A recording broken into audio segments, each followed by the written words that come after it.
you're going to sum up the first 5 rounds of the 2017 iRacing World Championship Grand Prix Series, you basically do it in 2 words. Martin Kroenke.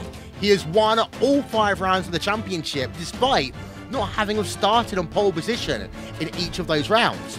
Now we come to Silverstone after a spring vacation and the track, of course, where Gregor Hutu ran out of fuel on the final lap. Have you ever indeed?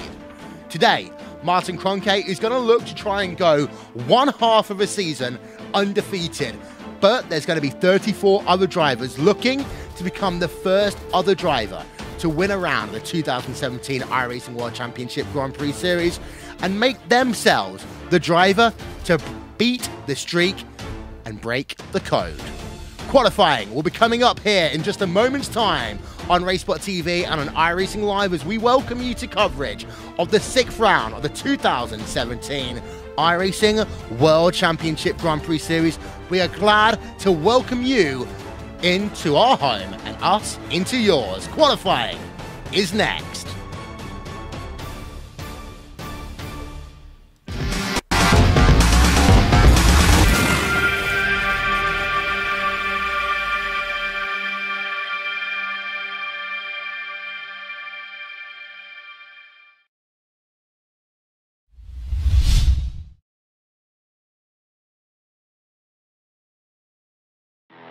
Introducing a whole new form of racing to the best online racing simulation in the world. This is Dirt Racing on iRacing.com. Race online at some of America's most legendary dirt tracks, including Eldora and Williams Grove. iRacing is the premier online racing game featuring NASCAR, IndyCar, sports cars, and now World of Outlaws, the leading sanctioning body for dirt racing. iRacing is easy to use and features a centralized ranking system to make sure you have the best experience at any skill level. With a massive inventory of high-precision laser scan tracks and cars with an unmatched dedication to quality and detail, iRacing gives you the most authentic online racing experience available. Thanks to iRacing's dynamic track system, developed specifically for dirt racing, tracks change over the course of a race, just like your favorite dirt track on a Friday or Saturday night. From a slick racing groove all the way up to the cushion, iRacing's dirt tracks deliver non-stop racing action. Partnered with the World of Outlaws, iRacing is your source for the most authentic dirt racing experience available, featuring 4 brand new tracks and 11 new cars, including street stocks, Legends cars, late models, NASCAR trucks, winged and non-winged sprint cars, with much more on the way. Join the Dirt Revolution on iRacing.com and start slinging mud today.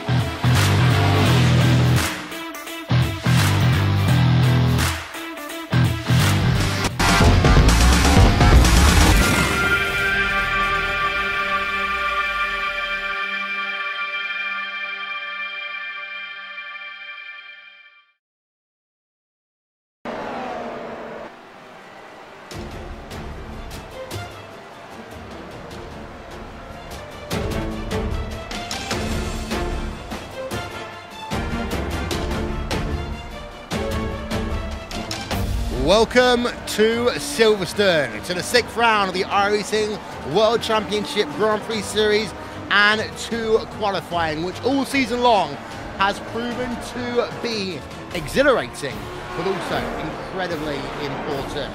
It's Will Vincent along with Jonathan Simon as we are going to be having ourselves another fantastic session. Drivers are on their outlaps. We're going to take you right to their action as the times will begin to come in a moment's time. We've got most of the drivers out there on track right now. Bonner House, Martin Fiatella, Graham Carroll, Max Backer, Isaac Price, Ollie Packler, Yao Vaz, Antoine Hegelin are all on track. No times have yet been set, but we've got a long way to go in this qualifying session. What we do know is that drivers that start up front generally do well, but doesn't mean they're going to win the motor race, because Martin Kroenke hasn't always started a race on pole position. Johnny, it's been a quick turnaround, but hey, qualifying's on, and we love qualifying. Qualifying's been so entertaining this season. Welcome, everybody. And I mean, it's just been compared to 2016, I just felt more dramatic in qualifying in 2017 for some reason. So again, 6th round of the season. After this, it will be halfway through our 2017 campaign. It was a 1 minute 19.8 last year for pole, and Kroenke currently with a 20.0 provisionally in P1. Good to see Bono Haas qualifying well. Graham Carroll back out on the grid too. Yeah, there you can see then qualifying time showing up in your screen. Martin Kroenke is fastest by 2.5 tenths per second over Bono Haas. Martin Piatella in 3rd place. Graham Carroll 4th. Matt Backham in 5th. Yoni Tamada, Isaac Price, Patrick Holtzman, Ollie Pakala and Yuta Saito round out your top 10. We're going to have a word about Patrick Holtzman because once again, he's a privateer, Johnny. I mean, 5th or 6th different team. I've lost count, and it's not to put shade on the guy. It's just it is what it is. You know, we don't sugarcoat things here. Something's got to be sorted out there, and he's got to find a solution to really get some stability in his sim racing career, and I think that's one of his biggest weaknesses now. Can I just interject here? Am I blind, or is there a lack of a Gregor Hutu here? Yeah, so no Hutu in qualifying at least, and that could be a huge difference. Championship. Yeah, well, exactly. And so far at the moment, he could join the grid. It depends. We don't know, so we don't want to count him out so far. So I did mention Graham Carroll has joined. The first time we've seen him since his accident with Yao Vaz at Montreal when Carroll was going for a podium. And wow, no Hutu. That could be a... Wow. I don't know what to say. Times are moving up and down your field. You just saw Ollie Pakala go to 2nd. Then Graham Carroll goes up to 2nd. 37 1,000ths of a second behind Martin Kroenke, but not able to beat him. So Martin Kroenke's done this all season long, where basically he'll go out early, set a lap time, then sit and wait on pit road to see if anyone's going to beat him. This stage, we'll probably see Kroenke go out in about 2, maybe 2.5 minutes time, just to go out and do a side lap, just in case he needs to do a fast lap.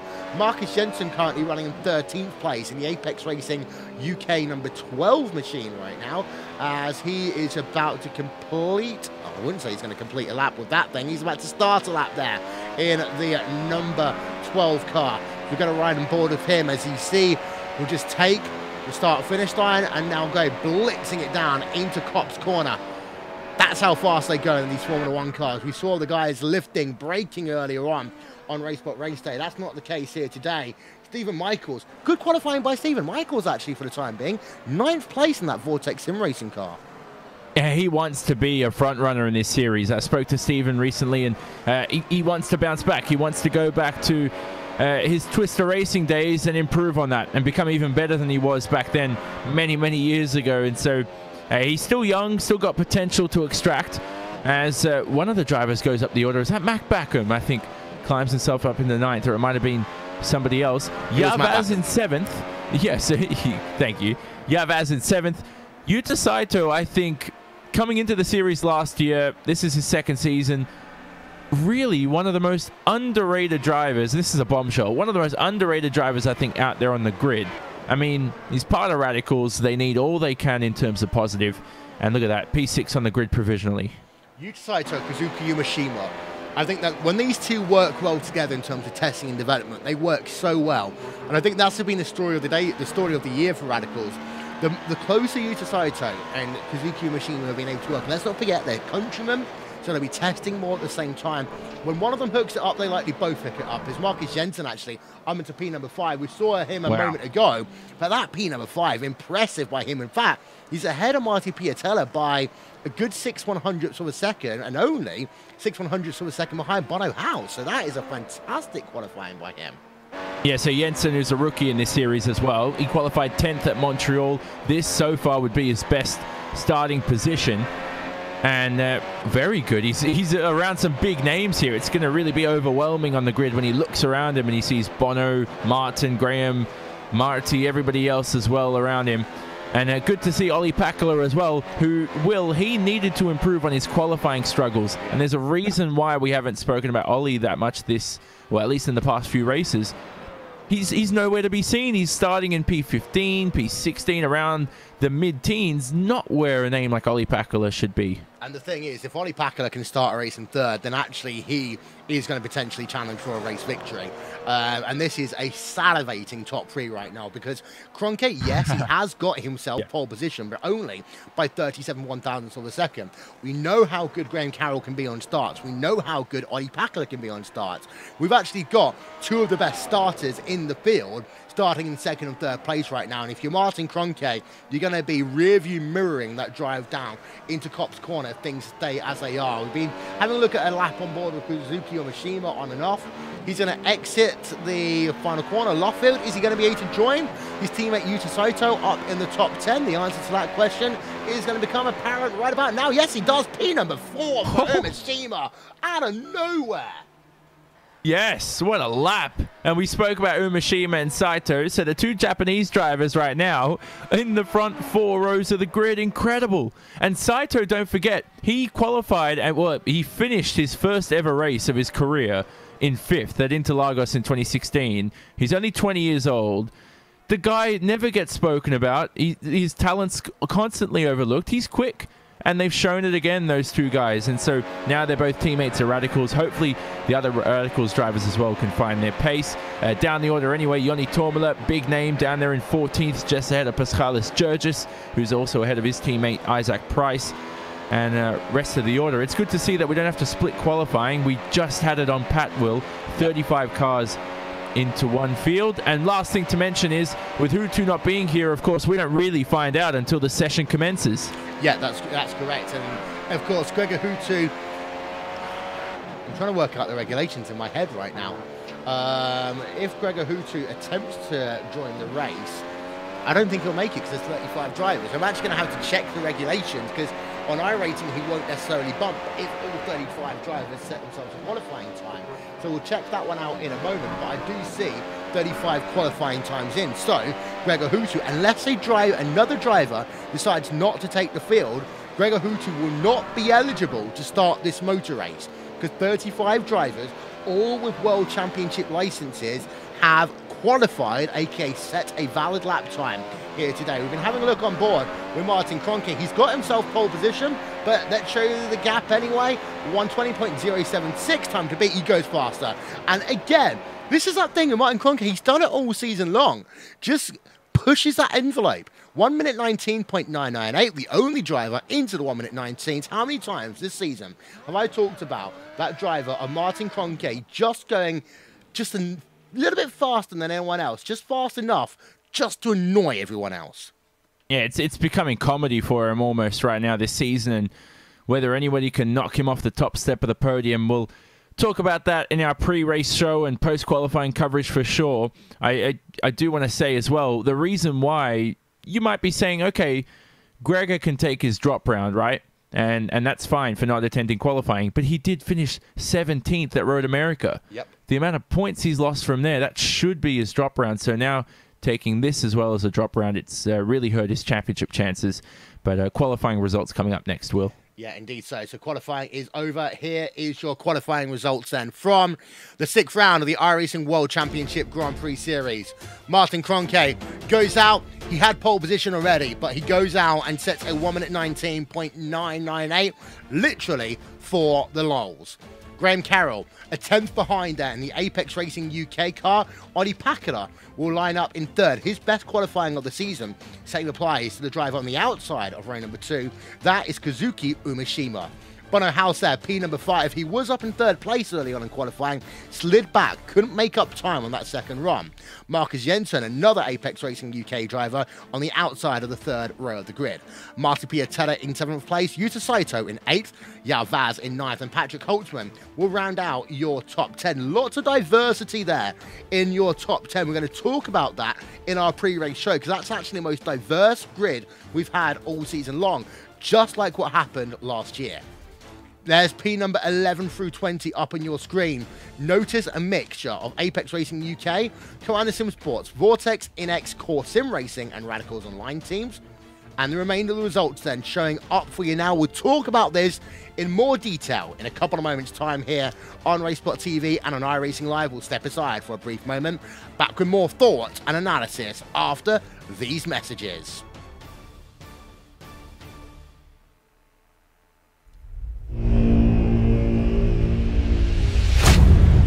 Get ready, going green. Green, green, green.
Welcome back, ladies and gentlemen, to RaceSpotTV and iRacing Live, 6th round of the iRacing World Championship Grand Prix Series. Of course, if you missed anything from RaceSpot Race Day, we had a fantastic race in both the Formula Renault Sim Cup and the RaceSpotTV Super Cup. Check that one out on the iRacing YouTube page. Martin Cronkite, pole position, 1 minute 19.988 here today. Another pole position then for Martin Cronkite. But I actually want to talk about the rest of the field here, Johnny, because for me, this is the most diverse grid that we will see all year long. And I think part of that comes down to that spring vacation that we've had. It's allowed the likes of Radicals Online to kind of regroup a little bit. Yalvaz, Orion Race Team, and P number 9, good job by him. And I'm just going to try and count it in my head as I'm live, and I know this never works, but we've got ourselves 6 different teams inside the top 10. Well, you put me on the spot now to get that right too, but we do have a diverse grid right now. So, good to see anyway. Privateer, do they count as their own team with Patrick Holtzman? Of course they do.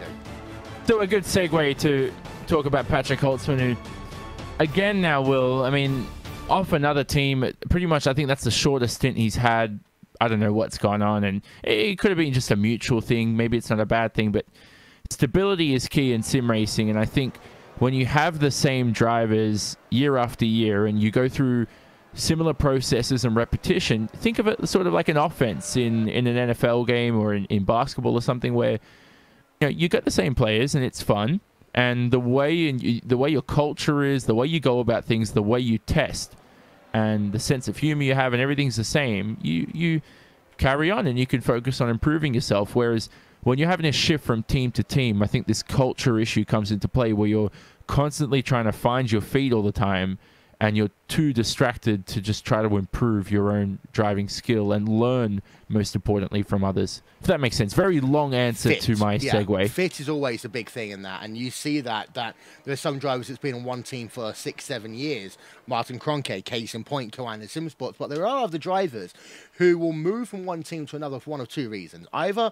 they want to try and develop and they want to push themselves to the next level. I mean, that's why we see the likes of Matt Backham going to Koan Sim Sports. You see the likes of people like Enzo Benito back in the day, the likes of Ollie Pakala going to Team Redline.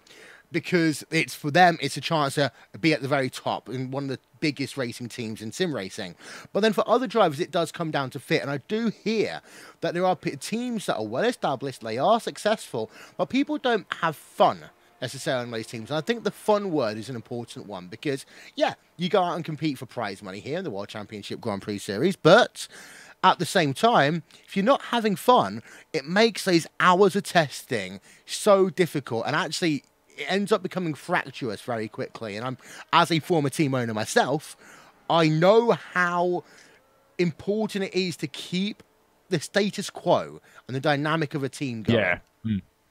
No, you're right. If you think about it, any sport, esports or normal sport, they're just games, So, you win or you lose, just get over yourself, bust yourself, work hard, try to improve, and have fun while you're at it. That's why people do this. And when you get paid for it professionally, and some of these guys will probably turn this, if they haven't already, turn this into a professional career, you only do it if you enjoy it. And I think that's part of the reason why I've spoken to, there's a certain name which I won't mention, but both him and I also went through similar situations, somebody else too, where you lose the passion for it because when it doesn't become fun anymore, you're like, this is becoming a task, a job, you need to focus on other things in life. It's not the same. I think when money comes in, it's an evil necessity, but it also helps you make more time for yourself to enjoy this, because to be competitive at this level that these guys are doing,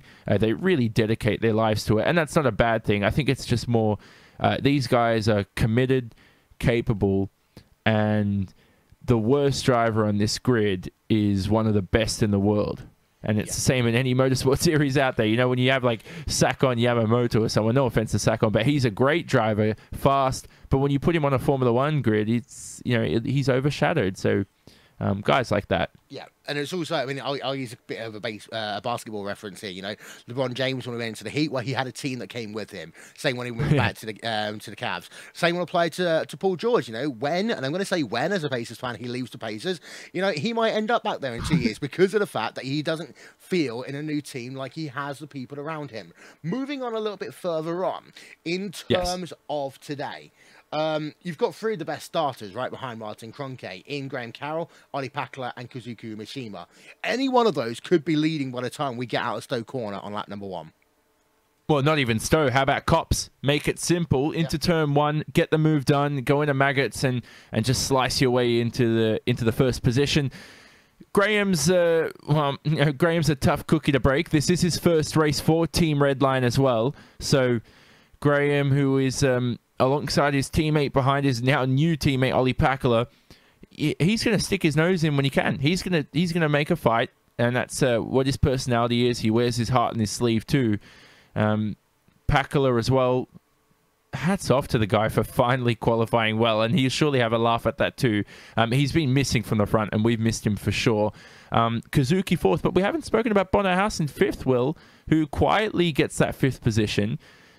Will it be another quiet race for Bono? Do you think he can possibly get up on the podium? If there's ever an opportunity to do so, now is that opportunity. I'm going to be blatantly honest about that. You will just notice, by the way, your screen going black for a couple of seconds. Don't worry, we've not gone anywhere. We're just doing some quick stuff behind the scenes. I would say that if there was ever the opportunity, now would be the opportunity for him to do so. He's got himself the best chance, I would say.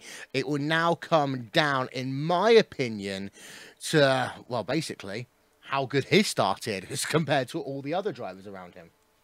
Yeah, and I'm a big fan of Bono. Like, the guy's quick. I've raced against him before, and I think he's a very quiet guy, keeps to himself. But I think when you really get to know him, and I've heard some good stories behind the scenes of his teammates and guys who spent time with him, he's a really good guy. And I think he's not the publicity guy that goes out there and does all the promotions and throws himself out there into the public. But moral of the story is, he's only had one podium in his career so far. His very short career in iRacing with 5 races.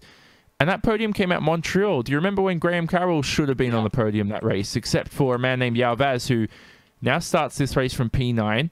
Brilliant qualifying performance from him. Both he and Graham Carroll collided. So just a matter of note there that Bono is quietly trying to improve, but not as impressive as we thought he would be. People tipped him to be fighting for the championship. I didn't. Yeah, some people did. Some people did. When I say people, it's broad. Yeah. We are going to get the qualifying lap up from the driver Martin Kroenke in just one moment's time, showing you just how good that qualifying lap was once again for Martin Cronkey. Do you think the pressure's more on him or off him now? He's won the first 5 rounds of the championship. He's halfway to having a perfect season. At what point does the pressure build up to its crescendo? I mean, I don't know, Will. I've never been in Kroenkes' position. I'm not that good. So, you know, I think after this round, only Hutu and Haas are within 1 race of Bono in terms of points. Based on where they finished today, it might be Kroenke leading from Bono by a whole race. In my opinion, and I don't want to comment on something I got no experience on, but if I had to take a guess, I'd say no pressure. I mean, if I look at it from his perspective, why would there be any pressure on you? You're dominating, you're fast, you're confident. I mean, confidence is one of the biggest keys to not making mistakes during the race. Just having a good season, and you know, I've heard stories about him maybe building a team around him, and it's not always equal. And now guys are starting to serve him and all this kind of stuff, and it's not always the case. Those are just rumors you hear sometimes. And politics aside, because motor racing is probably the worst sport in the world for politics, he's doing a great job. Here's the on-board lap then with Martin Cronkey. They got himself pole position. We've just seen him go through the Maggots-Beckett's complex. I mean, literally sublime. Through Stowe again, runs that curve on the exit of Stowe corner. Now, you saw a lot on RaceSpot Race Day, people going a little bit too far over that curve. That will really upset the balance of the race car. Either send you going straight on at club or into the right side retaining wall on the entrance into club. Down into the Abbey chicane. Braking nice and early, using the curb. A little bit of a double stab, though, on the steering wheel for Martin Cronkey. And that's probably, if there's been a mistake on the lap, that was a mistake that he made. Just having to take a double movement into the corner. Really nice, though, through the infield section of the racetrack. Not a foot wrong at all. See how he unwinds the car to give himself the better angle into Luffield. Pushes a little bit wide. It's okay. You can tighten it back up and then get onto the accelerator pedal as normal. Martin Cronkey, pole position once again. 1:19.998 for him, and there is once again confirmation of the top 10 up on your screen. And it's been a really good qualifying, as you say, for Graham Carroll, Ollie Pakula, but also Kazuki Umeshima as well, P number 4. Let's keep an eye out on him in this race. Marcus Jensen, great qualification effort by him. As the second page of this result is something that will be interesting to have a look at as well. You're going to have some good battles going on with like some Matt Back and Antoine Hegland at the start of this motor race. Stephen Michaels was inside the top 10 at the start of qualifying, but then fell back a little bit. Yanni Tamada 14th, and 15th place is Pashlas Gurgis. Well, it's almost time to start thinking about the race here. That's showing you how time flies when you're having fun. It is going to be a very interesting race here. The 6th round of the iRacing World Championship Grand Prix Series is next here on RaceSpotTV and on iRacing Live. So, we're going to head ourselves over to race coverage now, and we'll be back with you in a couple of moments' time. Stick with us. This is the iRacing World Championship Grand Prix Series. Introducing a whole new form of racing to the best online racing simulation in the world. This is Dirt Racing on iRacing.com. Race online at some of America's most legendary dirt tracks, including Eldora and Williams Grove. iRacing is the premier online racing game featuring NASCAR, IndyCar, sports cars, and now World of Outlaws, the leading sanctioning body for dirt racing. iRacing is easy to use and features a centralized ranking system to make sure you have the best experience at any skill level. With a massive inventory of high-precision laser scan tracks and cars with an unmatched dedication to quality and detail, iRacing gives you the most authentic online racing experience available. Thanks to iRacing's dynamic track system, developed specifically for dirt racing, tracks change over the course of a race, just like your favorite dirt track on a Friday or Saturday night. From a slick racing groove all the way up to the cushion, iRacing's dirt tracks deliver non-stop racing action. Partnered with the World of Outlaws, iRacing is your source for the most authentic dirt racing experience available, featuring 4 brand new tracks and 11 new cars, including street stocks, Legends cars, late models, NASCAR trucks, winged and non-winged sprint cars, with much more on the way. Join the Dirt Revolution on iRacing.com and start slinging mud today.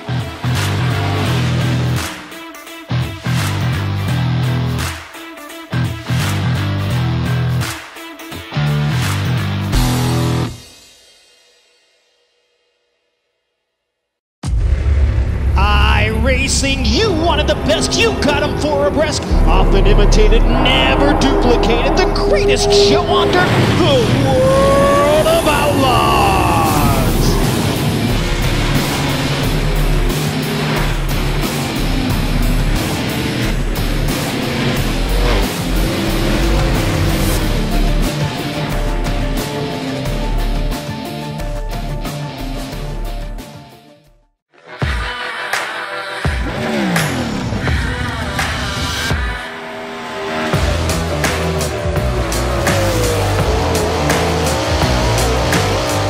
Hey guys, Christopher Bell here. As you guys know, iRacing is coming out with dirt and it's been a long time coming. So I'm here today to kind of show you around the sprint cars and hopefully give you some insight for whenever you first drive it.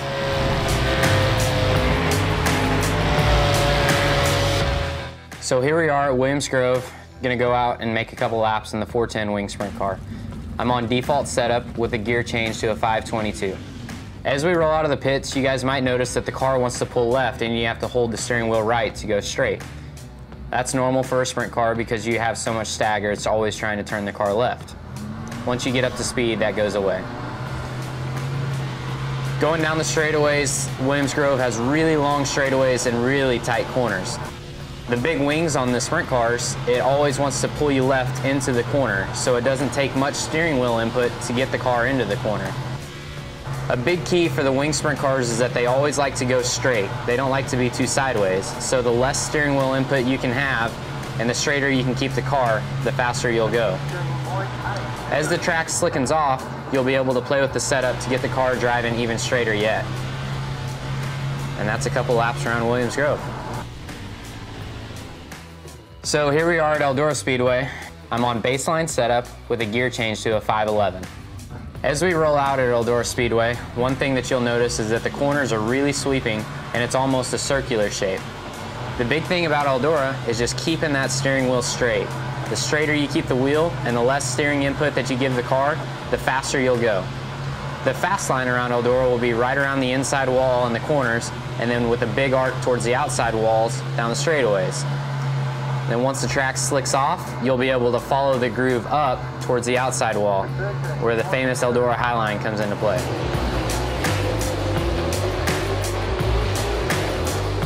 So now we're at Volusia Speedway Park with the 410 wing sprint car.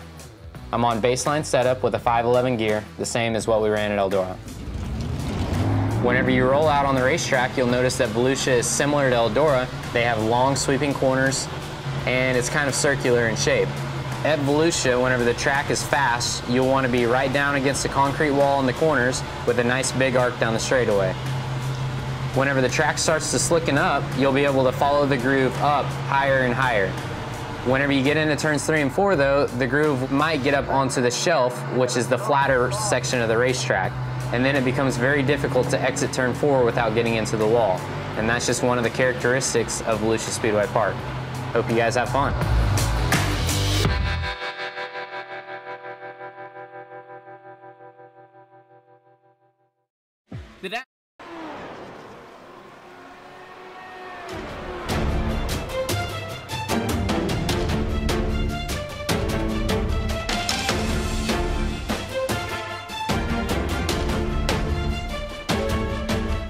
Five times already in the iRacing World Championship Grand Prix Series this year, Martin Cronkey has been the race winner. And there's only been 5 rounds. As we head ourselves to Silverstone for round number 6 of the championship, Martin Cronkey is again in pole position to win the motor race, quite literally being the fastest driver by just 1/10 of a second over Graham Carroll. Graham Carroll has recently moved away from Apex Racing UK to a new team. That team, of course, is Team Redline, where, interestingly, their star driver, the 5-time world champion, Gregor Hutu, is nowhere to be seen. And that's going to have a huge implications in his championship. So it's going to be Graham Carroll in second and Ollie Packler in third, who'll be carrying Team Redline's charge. Behind, it's a fascinating grid. Silverstone always produces fantastic grids, and it's done exactly the same here today. We welcome you to the 6th round of the iRacing World Championship Grand Prix Series here on RaceSpotTV, streaming live on iRacing Live. It's Will Vincent and Jonathan Simon, as we are back home in Silverstone. And Johnny, conditions here today, that's going to be interesting. 72 degrees Fahrenheit, 18 km/h winds. Now, those wind speeds aren't always an issue, but when you're in a big airfield like this, crosswinds becomes the big thing to worry about. Yes, definitely. Good afternoon, everybody. And you speak about winds going into Stowe, going into Copse, those fast sweeping corners as well. It's just going to be so hard to handle in the McLaren MP430. The 38-degree track temp, though, we're still going to expect one stops as the ideal strategy. We almost had Joni Tormela at Monza try to zero stop that race, but of course he entered the pit lane later on. So at this moment anyway at Silverstone, the keys to this event, you want some good high-speed balance. You want to manage the front left tyre wear, but come the race, the wind changes things very dramatically. Yeah, indeed. So there's a look at your championship standings as we come into the 6th round of the championship. It's perfect points to Martin Kroenke, of course, 195 by winning every round of the championship so far. Gregor Hutu, 2nd place. Well, it'll be interesting today because, of course, Bono House will move into that 2nd place in the championship. And we've not always been ultra positive about Bono House. He's not had the best season, but exiting this round, he is almost guaranteed to be P number 2 in the championship. And, well, stats don't lie, Johnny. Yeah, you're right. But at the same time, we say he hasn't had a good season based on expectations, yeah. But I think for a rookie season, if he came in as a no-name and nobody knew him, great season. Yeah. He's doing really well. So to be P2 in the championship after this round, which he surely will be if he doesn't make a mockery of his race, 60 laps coming up for these guys. We know around the 3.5 kilometer bridge layout of Silverstone, which is a nice historic version of it. We know we're running a parallel along with the Le Mans 24-hour 2 this weekend, so plenty of good historic motor racing as I'm watching Paul Ilbrink taking to the runoff here and on towards, I don't even know where he is on the racetrack in warm-up. Going somewhere is what we're going to say. Here's a look then at your starting grid for the 6th round of the iRacing World Championship Grand Prix Series, and it will be Martin Kroenke, Coanda Simsport, starting out front with Team Red Lines, Graham Carroll alongside him on the front row of the grid. Olli Pakala, 3rd place for Team Red Line. 4th place, well, that one will go to Kazuki Umeshima, his best qualifying of the season so far. In fact, you can say the same for Olli Pakala just ahead of him. 5th place, well, that goes to Bono House, Marcus Jensen in 6th, Marta Piatella and Yuta Saito on a really interesting row number 4, and row 5 will be Yao Vaz and Patrick Holtzman. As we work ourselves through this field here, we have, again, for the 3rd time here today, Johnny, got ourselves some really interesting battles throughout the field. Yep, definitely so. Looking forward to the grid here. Quite, I don't want to say randomized, but it is quite, different to what we normally see anyway. Kazuki Umeshima, potential race winner in the past. Can he do it again today? We want to see if anyone can knock off Martin Kroenke from that top step of the podium. We know Gregor Hutu, his main challenger, not here. What about Bono House? Graham Carroll. Olli Pakala as well, another name we shouldn't forget. Anybody else throughout the field? I know that I don't see Freek Schottos out there. And our pole sitter as well from last round, Peter Berryman, also unable to race this weekend. So lots of absences.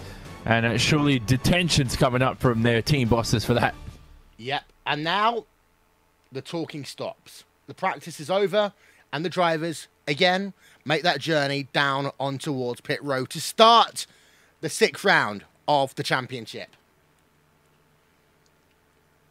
Martin Kroenke, as ever, has been fantastic in qualifying. Let's not forget, he hasn't started every race on pole position, and most of the time, it's because he has made a mistake as much as it being one driver having a standout performance. Martin Kroenke really has dominated this season in every stretch of the imagination, be it his race pace, be it the way he's been able to control the way the grids have looked. But now it's going to be a case of who's going to be the best over 60 laps here at historic Silverstone.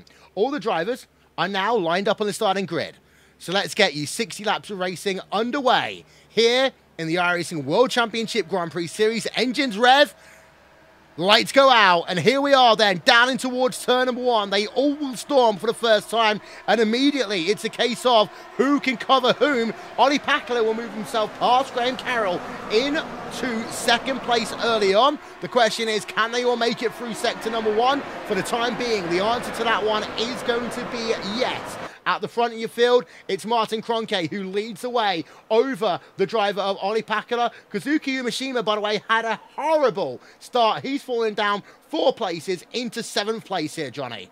Yeah, did not catch the reaction time really well there, Kazuki Umeshima. He's lost out, and just a horrible start for him as well.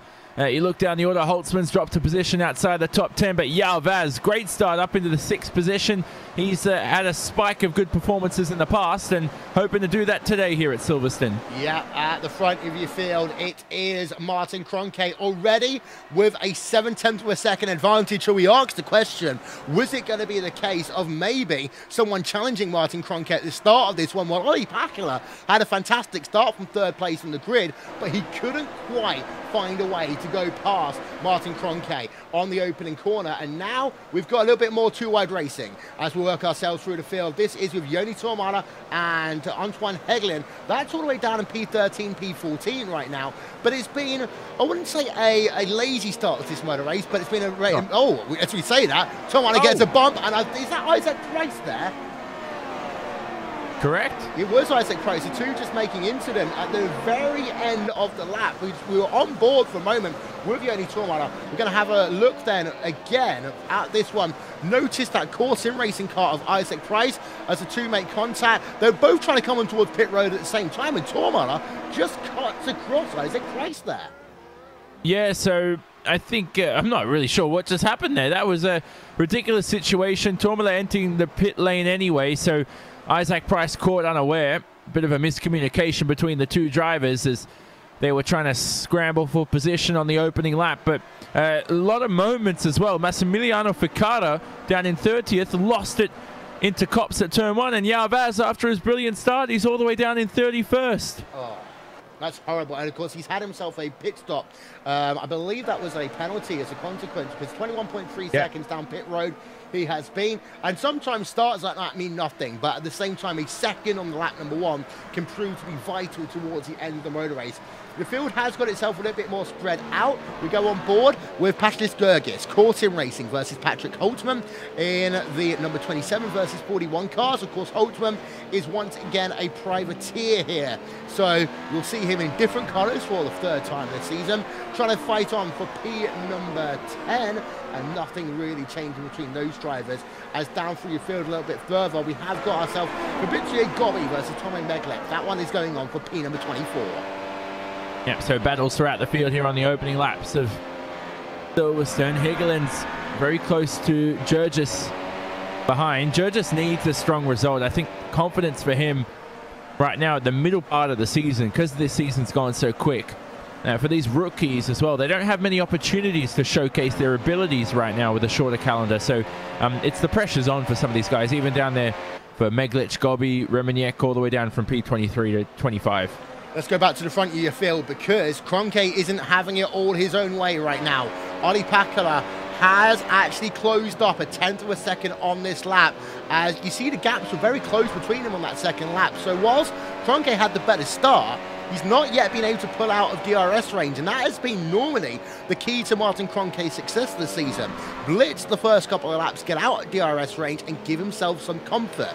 He's not been able to do that right now, and as a consequence, Ollie Packler is staying with him, and behind Ollie Packler, Graham Carroll is doing the same. The top 3 drivers separated by 1.3 seconds as they complete their 3rd lap of the motor race.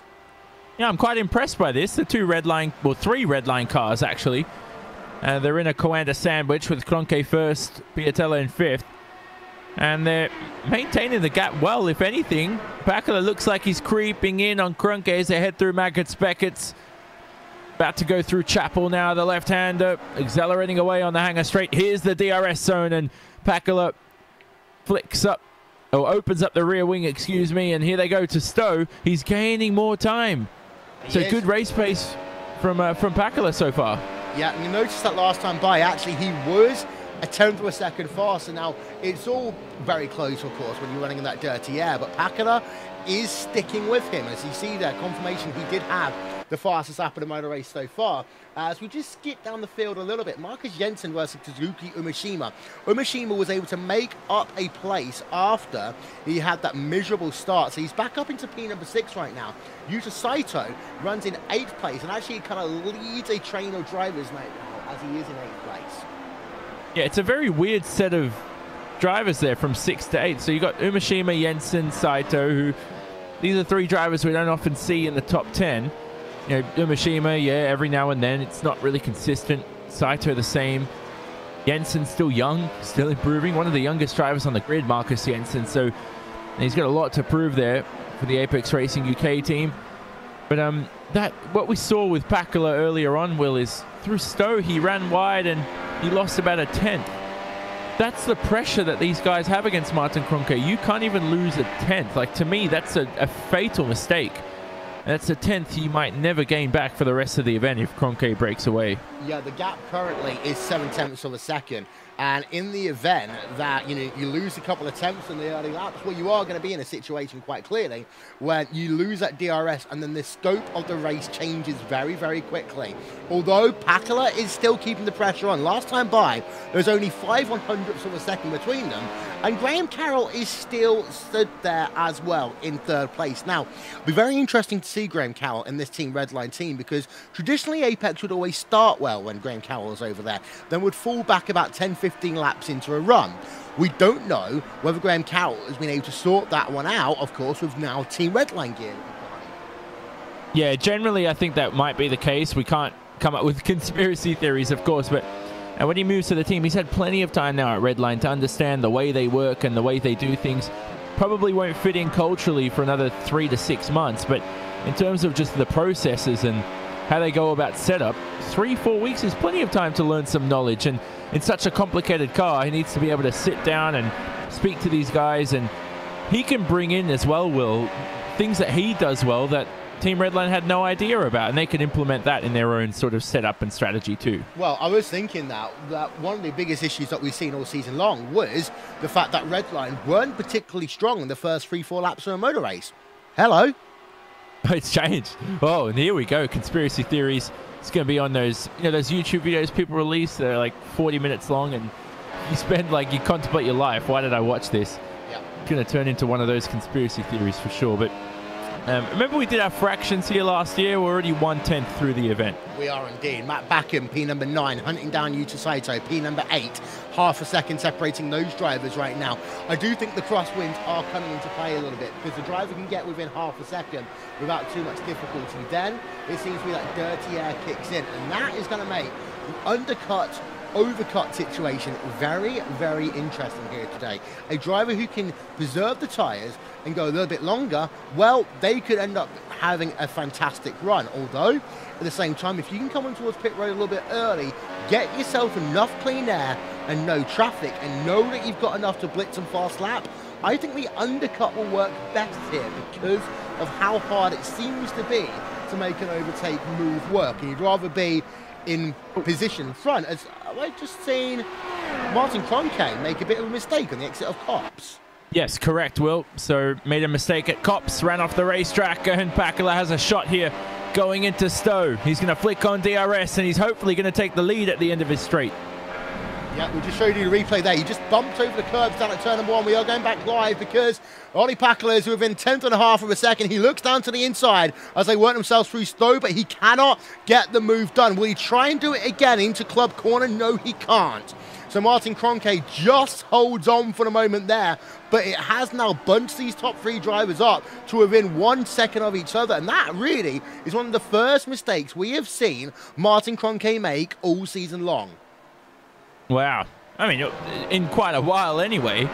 The guy is an Iron Man, and so to see him make just a simple lapse of error and a judgment through Cops is incredible. But Pakala's got to maintain his confidence here. He can't get too excited. He went up the inside at Stowe, which was the right thing to do, even if he knew that he probably wasn't going to end up in the lead by the end of it. So it's just good to put some pressure on the German. I do want to point out, though, Kroenke is able to take wider lines into corners. The car looks like it's more responsive.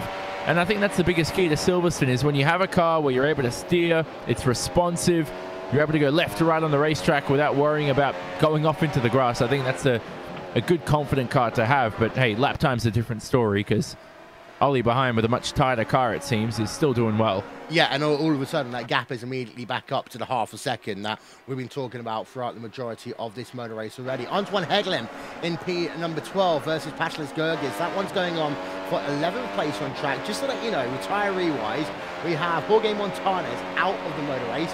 We have ourselves Fernet Kern, Ficarra, all making pit stops and penalties for Yoni Samara and Yao Vaz as well. So there's been a couple of people in the wars or having to take penalties early on in this event, and it does seem to be that we have got a couple of people trying to make moves. Fabrizio Gobbi, for example, versus Tom and Meglek there. They are...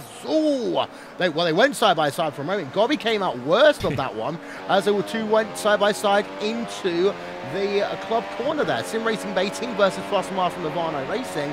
That almost ended up in tears and could have been a 4-5 car incident because of it being a place where the track really does narrow up into one lane. Yeah, correct. And you talk about narrow areas. Into Abbey as well. Meglic makes a mistake, and now Gobbi is going to go up the inside, possibly into Brooklands. Good defensive driving there from Meglic. Closes the door, and he maintains P24. These guys have been scrapping it out all race so far, and they're still continuing away anyway on lap 9 of 60 here. Yeah, there's a replay then of the first incident. I'm going to show you the second one. This, you can just see that top of your screen. Risky mistake there made by Tom and Meglek as they'll work themselves through bridge corner, and yeah, Gobbi just couldn't make the pass work for him. But he had a bona fide attempt, shall we say, at the very least. And there's some good pack running going on down in your mid pack, but also towards the rear of the field as well. And we've got to remember, of course, at every point, and we're almost going to be at the halfway point of the season after this. Well, we are going to be after this race. Every point matters, because as soon as we get out of here, you've got to start thinking, what do I need to do to maintain my license for 2018?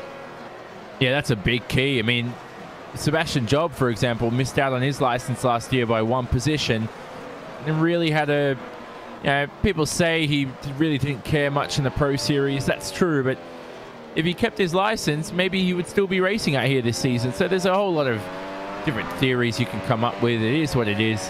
You move on, get the license. If you're not good enough, then you have to go and earn it back in the Pro Series, of course, as usual. Well, Ollie Pakula lost a 1/10 of a second over the last couple of laps. In fact, we'll just have a look at the graphic there. You see, yeah, 0.2 of a second pretty much lost there by Ollie Pakula. The gap's up to 0.8 of a second. We're now into that critical phase for Ollie, in which he has to really push it now for these next couple of laps to try and keep within DRS range, because as soon as he loses that, I do see Martin Kroenke being able to stretch his legs. You talk about the fact that Kroenke does seem to be able to handle the corners better here. I think Redline might have a little bit of an advantage on the straight line speed side of things, but I have to say, it does look as though that Coanda car is better suited on the rest of the racetrack. No, it does look better. I think Kroenke's car is more dialed in. It looks a lot better to drive, whereas I'm watching, you know, Pakula and Graham behind, and car just looks a bit tight.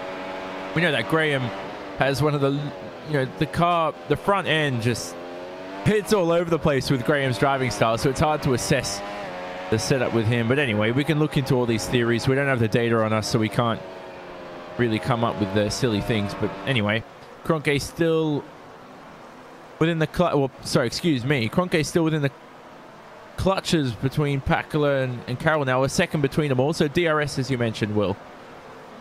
Yeah, indeed. So we just saw, I think, a pass around the Alex Bergeron area on track. And just, well, going back towards the middle part of your field, Patrick Holtzman in the 27 machine started in P number 10.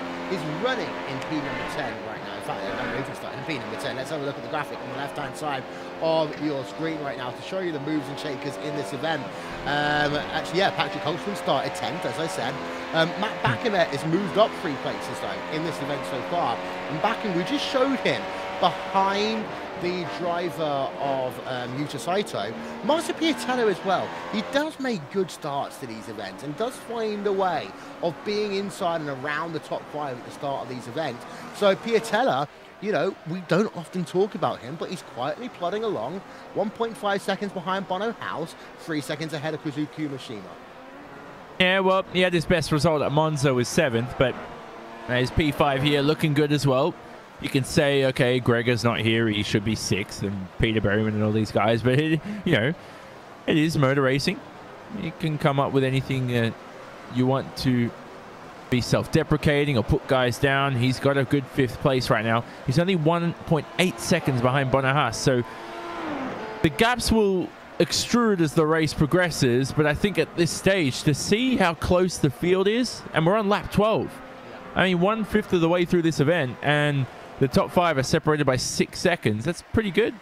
David Core versus Mo Garfilo. That is a battle going on for P17, 18 is the top 8 there, down at the bottom of your screen, showing Kroenke leading by over Pacula, then Graham Carroll in 3rd, Bono House in 4th, Marty Piattello.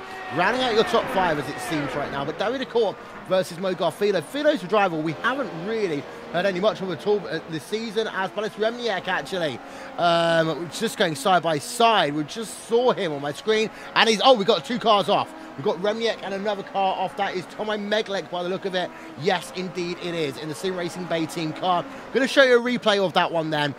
This one really starts on the exit of Copse Corner. So bear with us for a moment as the drivers are just heading themselves on the exit of Luffield on this replay. But we have ourselves 2 drivers, Tomo Meglek and Balis Remniak by the looks of it, who are involved in that one. Let's ride on board with Tomo Meglek. Talk us through it there, Johnny. Yeah, well, it's hard to assess. You're putting me on the spot here. It just... Remniak is in the pit lane, you're saying? Sorry? No, Remniak, it does look as though, yeah, Remniak hit the rear of Tomo Meglek. No, it did, but my point is that, you know, Meglek slowed down in an area of the racetrack he shouldn't slow down. Remniak was full throttle because he's doing the right thing, but it's not Meglek's fault because he had to take a tighter line into the corner, so... Is it a cop-out to say racing incident? Where's that fence? Let me sit on the fence. I think what happened is that I would actually argue something slightly different there. That Meglek moved across a little bit too early, really, and forced Remniak to either check up or hit him. And, well, Remniak didn't seem to be in the mood for checking up. As to go back towards the front of your field, we have still got that situation where... you've got yourself Ollie Pacula still staying within 7/10 of a second. Graham Carroll seems to be able to just about hold on, actually. So starting now to answer some of these questions we were talking about here, Johnny, it does look as though that Graham Carroll's Team Redline car better suited to a long race, but we're still only about a quarter of the way through this event. Yeah, correct. So you can't assess too much, but Graham's a good dark horse in this. First race with Redline. We don't know what his pace is like with his new team, whether or not he's unlocked something different. It's important, really right now, the key to this race is if Pacula has Graham in DRS zone of himself, they can work together. But Graham also needs Pacula to stay within DRS zone of Martin. If that happens and they stay the same as they are now, I think come pit stop time, around about lap 22, 23 is when we expect that first window to open for the one stop. That's when things are going to get shaky. But look at that now. Kroenke may have broken Pacula out of that 1 second mark. It's very close. He didn't, but only by about 0.5 of a second. Now, what Kroenke needs to do is just nail Club Corner, nail Abbey Chicane, and then just hope that Pacula starts trying to push too hard. And I think that's actually what Pacula is doing anyway. He's pushing just a tiny bit too hard. Gap is 9.16 as they come up to the DRS zone. It does eke closer towards a second. I think the key sector is going to be now. On the exit of the Abbey Chicane, although if I'm not very much mistaken, I think that Kroenke didn't have the best Abbey Chicane there, as they worked themselves underneath the bridge, and yeah, he did lose 0.5 of a second as he pushes a little bit wide in Brooklands as well. So this is allowing Ollie Pacula to just stay in the mix. It'll come down, I think, now to the exit of this corner, Luffield, and see how, there we are, just there. Ollie Pacula is a little bit loose getting onto the throttle. That should be the difference maker. That it's actually not. Well, you're right. Anyway, Luffield is a lap time killer, but through Copse they go, and the tightness of Pakula's car is getting worse as the stage progresses. Yeah, it's over a second now. The car, the front end when he steers into the corner, it's not biting as well as the same way Cronke's Commander Simsport car is. So it's just visually you can tell if you've been driving around open wheelers for a while, it's easy to see. But Bono, Piatella behind now. Those two are pretty much out of contention for the win at this stage anyway, because they're dropping like flies right now. And there's nothing else to really say. We have to wait until pit stops. Let's go. Yeah, we're always waiting. Yeah. The thing is, what we saw for a moment, Olli Pakula did get himself back within the 1 second range, and then he didn't get a good enough run through Club Corner. That means now, on the second DRS zone, again, he couldn't utilize it. We showed you the onboard. He showed the fact that Olli Pakula couldn't use a DRS. And I don't think that's going to be an issue this lap. As actually, Graham Carroll sliding a little bit there through Brooklyn's corner. It is going to start hurting, I think, Olli Pakula and Graham Carroll. We are now in that critical stage of this race for the Team Redline versus Commander Simsports battle, where that gap needs to be 2 seconds at least by the time Martin Cronke comes on towards pit road. That is my estimation. It must be 2 seconds for Martin Cronke to win this race. Yep, correct. And so those pit stops are coming up. The drivers are struggling with tires right now. You talk about slides through Copse. The car doesn't look that quick as it was compared to the start of the event anyway. And so these guys are really just waiting and dreaming for that first pit stop phase. Always a good time for a pit stop as well, Will. It's good to just calm the guys down or calm the girls down and just really reset your stint if you had a bad first stint to start the race. Matt Backham had a slow lap that last time by, which put him more into the clutches of Patrick Holtzman than it did to Matt Backham being able to close down Yuta Saito. This is another, well, actually, it's not even a two-way, three-way battle. It's actually a five-way battle. Yuta Saito is within 1/1000th of a second of being in DRS range, and then he just loses it with a poor exit out of club. So now he's lost DRS range to Marcus Jensen. And I will say that makes that a three-horse race now. Yuta Saito, Matt Backham, and Patrick Holtzman. I think this will now give the advantage to Matt Backham to just move himself past Saito, because now Saito hasn't got the DRS to kind of help him down the long hanger straightaway. So we should keep an eye out on this battle for a few minutes. Yeah, and I saw some gravel kicked up as well. That might have been Umashima or Jensen in front that did kick the dust up into the air there on the exit of Priori on the run to Brooklands. Mac Backham joined Coanda this season, still trying to learn the ropes of how one of the top teams in sim racing runs. And he's really his first full-time season. He should have been in the World Championship last year, Will. You look at all these like different situations that could have happened. If he didn't collect Hugo Luis at Suzuka in 2015, probably would have had the license for 2016. But then he didn't take the license when he got it. So I don't know, you know, where Sometimes a break is a good way of rebuilding a driver. And actually, we've seen a very different Matt Backham in 2017 to what you would have seen in 2014, 2015, for example. I actually think a year out for Backham was the best thing he's done. Oh, then, you know, Renault should be signing Pastor Maldonado and seeing what he can do. Who knows? Never signed Pastor Maldonado. No way. I do like the job, for example, and not to switch to Formula One, but Eric Bollier really managed Romain Grosjean well when he came back after his abysmal 09 stint. And trouble on the track. Yeah, Daniel Bieder down at Club Corner. We were just having a look at him versus Fabrizio Gobbi. Isn't that the second time we've been talking about Gobbi in an incident today, actually? Let's get ourselves a replay. And this is Daniel Bieder. You see there in the Positive Sim Racing car, right-hand side of your screen. Israeli driver coming down into Club Corner. I need to see that one more time from a kind of more up angle, so to say, because it does look as though coming in. And here's the first part. Fabrizio was able to get past into Stowe Corner. Then Bieder tried to do the overcut there, get the better momentum out the corner. They two come into the corner at the same time. I think, honestly, Daniel Bieder just came across him a little bit there. He needed to have left enough room to allow Gobbi to actually make the corner, and he didn't do that. Yeah, Bieder should have left some space, so it is what it is. It's obvious that one.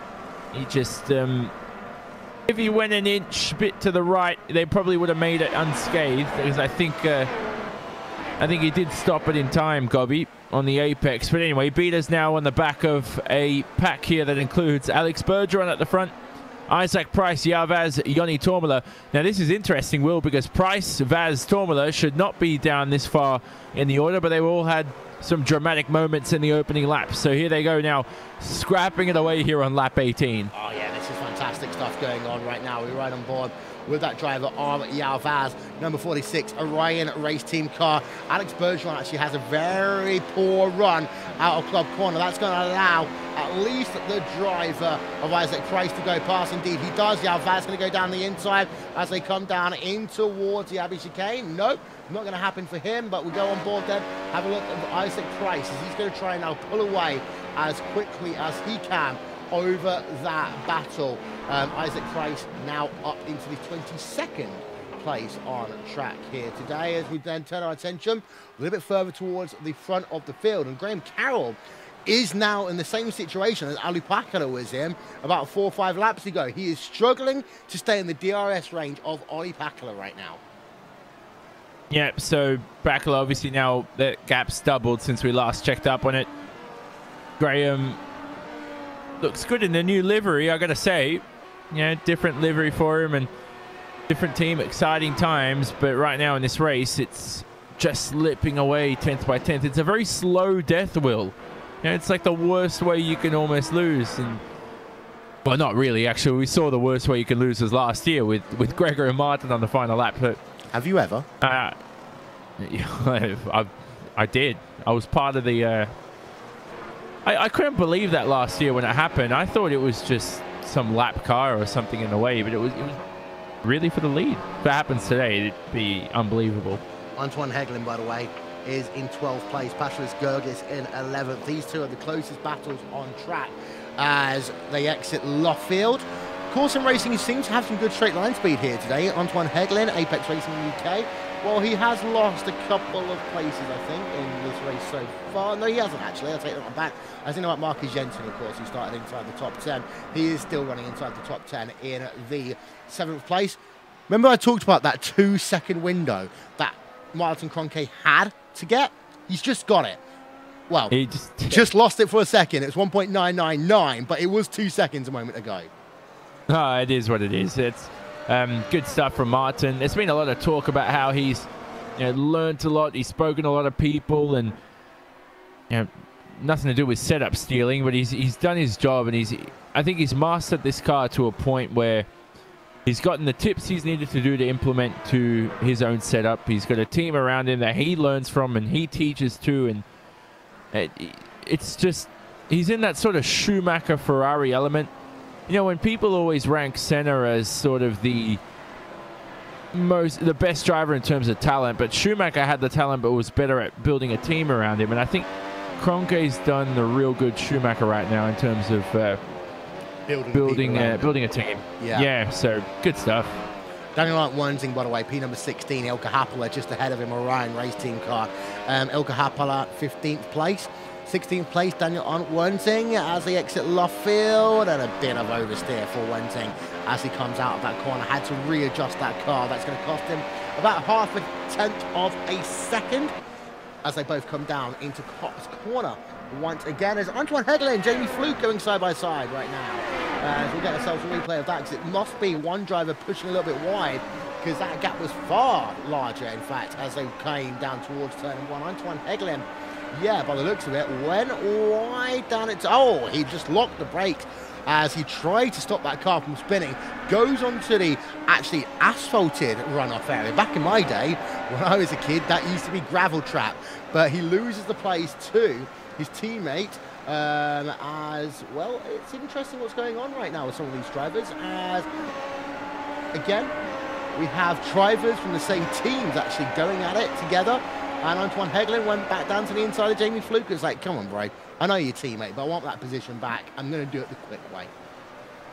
Easy stuff. And Hegelin, who had a podium this season. If Anton Hegelin gets on a podium, he deserves a bonus from Alex Simpson, his team boss. Surely in the thousands of dollars or pounds or whatever. That's a brilliant performance from Anton, who He's been in the series for quite a while now, for a few years. He's no rookie anymore. He's getting older, but at the same time, currently in P12, and this race isn't going as well as probably he would like to. I always thought for some reason Higglin could be a future world champion, but you never know, you know. We'll see if he proves himself in the future. He did have the podium this season, which proved my case correct. I might probably be wrong, though. Kazuki Umeshima versus Marco Jensen. It's that classic Radicals Online versus Apex Racing UK battle. Kazuki Umeshima had a miserable start to this motor race. I mean, started so high up in 4th place, fell down to 8th on lap number 1, has worked himself back up into P number 6. So, Radicals, another team who has got some good speed, as I've just seen a driver, Antoine Heggelin. We were talking about him. He's just had a moment because he's fallen down my timing screens pretty dramatically. Replay up for him. And this was down. Oh, he just made a complete mockery of Beckett by the look of it. Yeah, he did. As drivers then just start to overtake him. Something happened to Antoine Heggelin. Maybe it was down at Stowe Corner that he just pushed wide or something. Yeah, got completely loose down at Stowe. Pushes off onto the tarmac, then onto the gravel, the grass. 1, 2, 3, 4 places lost instantaneously for him. Antoine Heggelin. Well, that, ladies and gentlemen, is what we like to call the curse of the commentators. Well, I don't believe in commentator curses, but I think he just carried too much speed into Stowe, and that just really... the car just wasn't balanced anyway. It's nothing to do with the wind direction. It's just driver error and trying to make up too much time. I just hate that phrase when somebody makes a mistake and they say, I've got to make up that 10th again. I'm like, you're going 100% all race. You can't make up time. You only try not to lose time. So Anton Higgelin's not going to make up for that error, but he can hopefully in the pit stop phases coming up. The window's open now, Will. And hopefully these guys refresh themselves for a strong second stint. Yep, as Ollie Packer 2.1 seconds behind Martin Kroenke as it stands right now. So that 2-second window that I talked about being so important for Martin Kroenke, he's got there. Now I'm wondering whether or not Kroenke is just going to preserve his tyres as much as he can.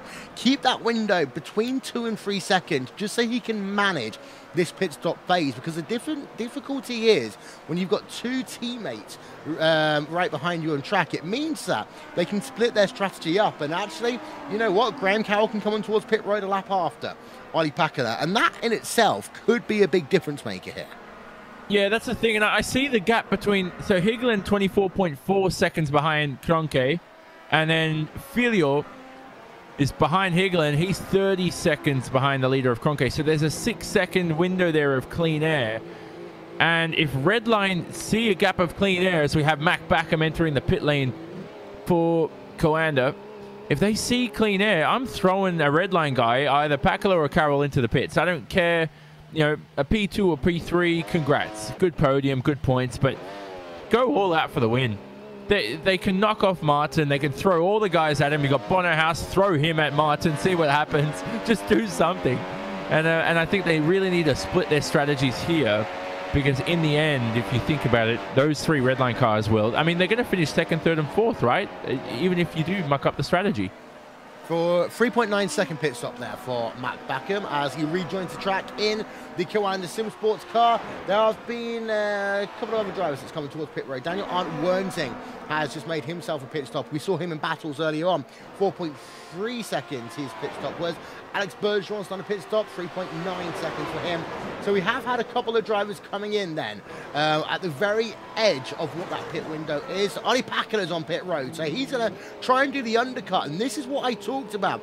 If he can come into clean air, then actually he could be on for a flyer, and this is where Martin Kroenke's got to start thinking very quickly. Have I got the opportunity to carry on going, or do I need to react to this? Ollie Packer into his pit box. Should be no more than 4 seconds. It's 4 seconds exactly. Out and away he goes. Back on track. But will Packer come out in traffic? Well, there's a few cars, and actually there's a car off. Down at turn number 1. And that is Pashless Gergis. By the looks of it, there we can see a replay from him as he's crashed out down at turn number 1. Cops corner. Oh, just loses it all by himself there. Snap oversteer. hits the tyre barrier. Well, that's going to be a trip on towards pit road for him, certainly. Graham Carroll hasn't yet pitted, but now it's going to be very interesting. Will Kroenke come on towards pit road this time by, or is he just going to carry on running his own strategy? Now, we'll see. I know Georges is a very emotional driver, so I think he might even just end the race for himself anyway right now. Fluke has spun as well. Is that Jamie Fluke? I see one of the Apex cars off, so as Kroenke enters the pit lane, so he reacts now, Martin, to Ollie Pakula. So now Graham comes into the pits too. Bono House is the one that stays out. So this is important now to see where Ollie Pakula is on the racetrack, and he's behind a set of traffic here. Yep, so Jamie Fluke spins. Bono House stays out. Martin Kroenke is on pit road. We ride on board of him then as he comes in for his solitary pit stop here today. It's 4 seconds. He's out and away. Graham Carroll doing the same right now. 4 seconds. He's out and away. Stephen Michaels is on pit road. Vortex Sim Racing. Just to give you confirmation, Martin Kroenke is ahead of, well, basically everyone. He's actually built up a bit of an advantage by the looks of it over Ollie Pakula. And there's actually a car right now between Ollie Pakula and Martin Kroenke. That is the driver of Ilka Happara, who hasn't pitted, so he is a race technically for position. Graham Carroll has fallen back quite dramatically off of the driver of Ollie Pakula, though. So it's been a weird pit stop for Team Redline because they've not really done anything. In fact, all they've done is they spread themselves out some more. Marty Piatella hasn't pitted, Bono House hasn't pitted. Bono House is your race leader at this stage. Maybe they've put him out and see how long he can go, but it does seem to be the tyres are falling away quite dramatically in this race. That first set of tyres, and the fuel is at its maximum 100 kilos. That seems to be what's driven the tyres up quite a bit here. Bono House does stay out and do another lap. We need to have a look then to see what his lap time comparisons are to his best lap as he crosses the start-finish line. He did a 1:24.762. That is exactly 1 second slower than his fastest lap of the day. This doesn't look good for Bono House. No, it doesn't, but he does get the bonus point for leading the lap as Piatella enters the pit lane in the other leading Co-Anda SimSport car. And for Redline anyway, it's not completely terrible right now, but it's probably the worst situation that they could have happened, or, that could have occurred to him anyway. They tried to take the risks. Kroenke ended up following the same strategy as basically Graham Carroll. Pakula was held up in traffic, and they gained nothing from that pit stop phase.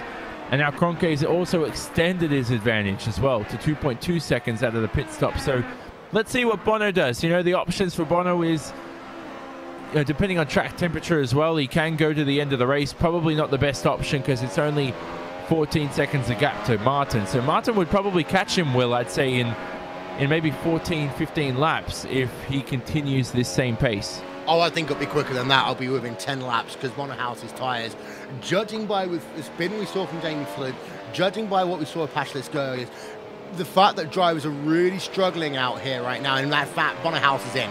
So he's going to come on towards pit road, end of lap number 27. So everyone pits before the halfway point, but let's not forget, at the start of this race, they had 100 kilograms of fuel on board. That means that it's harder on the tyres in the first 28 laps of the race compared to the last 32 laps in the motor race. So these guys should still be able to be good to go to the end of the event. You just got to worry just in case, for example, the likes of Ollie Pakula tries to charge back up to Martin Kroenke and close the gap. At what cost? Will he try and burn those tyres up too much by doing so? And actually also in the same way, if Pakula does end up putting a lot of pressure on Martin Kroenke, could he get him to overuse the tyres as well? That's going to be our thoughts as we head into the second half of the event. There's the top 8 along the bottom of your screen right now. In fact, that's not a good time to show that one, of course, because it needs to reset at the line. But it is Martin Kroenke leading by 2 seconds over Ollie Pakula. It's 1.4 between Pakula and Graham Carroll. Bono House in 4th. Martin Piatella rounds out your top 5. Umeshima, Bakken, Jensen, Saito, and Holtzman. They are your top 10. We'll step aside for one moment. We'll be back with more after these messages.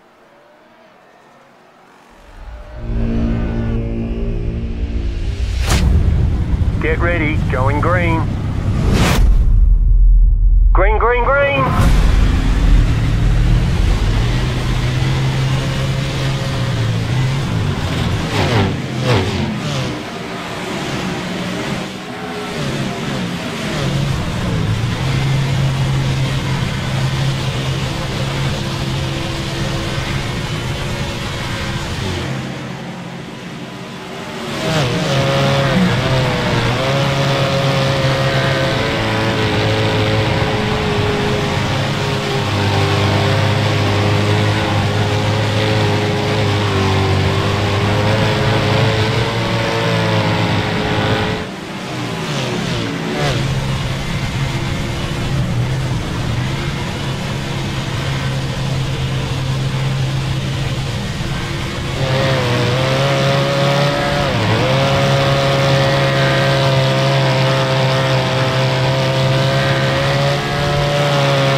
Never miss a moment of RaceSpotTV side by side.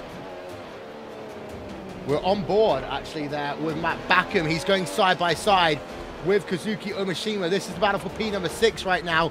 Business has picked up with these two drivers. They went side by side through Brooklands just now. However, status quo remains as it is. Kazuki Umeshima remains in P number 6.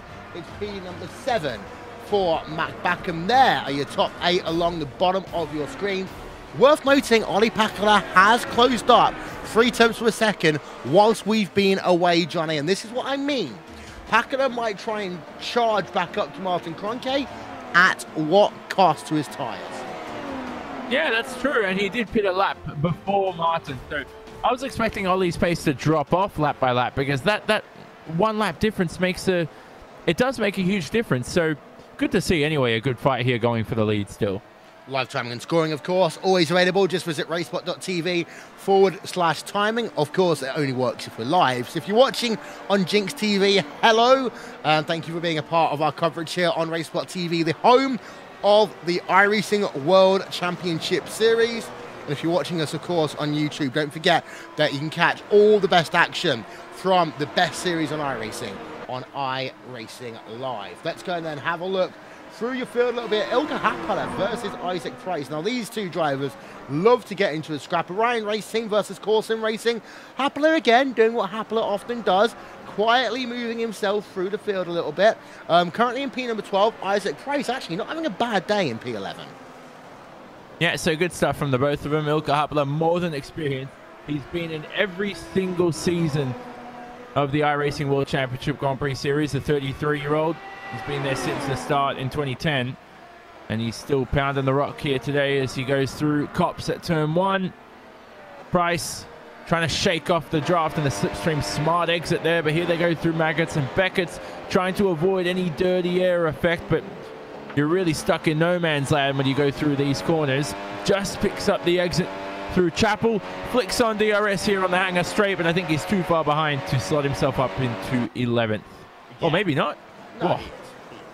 I mean, I think you need to be about a tenth and a half back, no more, exiting Chapel if you're going to try and make that move work. Otherwise, it's always going to be a late lunge. I mean, you could try and just use a bit of overspeed on the outside, but we've seen that the winds here at Stoke Corner have made it difficult to overtake. And to actually go back to the Martin Kroenke, Ollie Pakala situation, Martin Kroenke has eked that lead back out to 2.0 seconds right now. So Martin Kroenke has picked up the pace. He's gained 2 tenths of a second in each of the last 2 laps. And actually for the driver of Martin Kroenke to show you his last couple of laps, you'll see there that it's not quite 2 tenths. It's 1.7, sorry, 0.176 and 0.166 are the gaps there. It's very hard when you're talking in thousandths of a second, Johnny. Yeah, a lot of numbers involved, and that's the way this sport is anyway. Still watching Happala and Price going through Cops.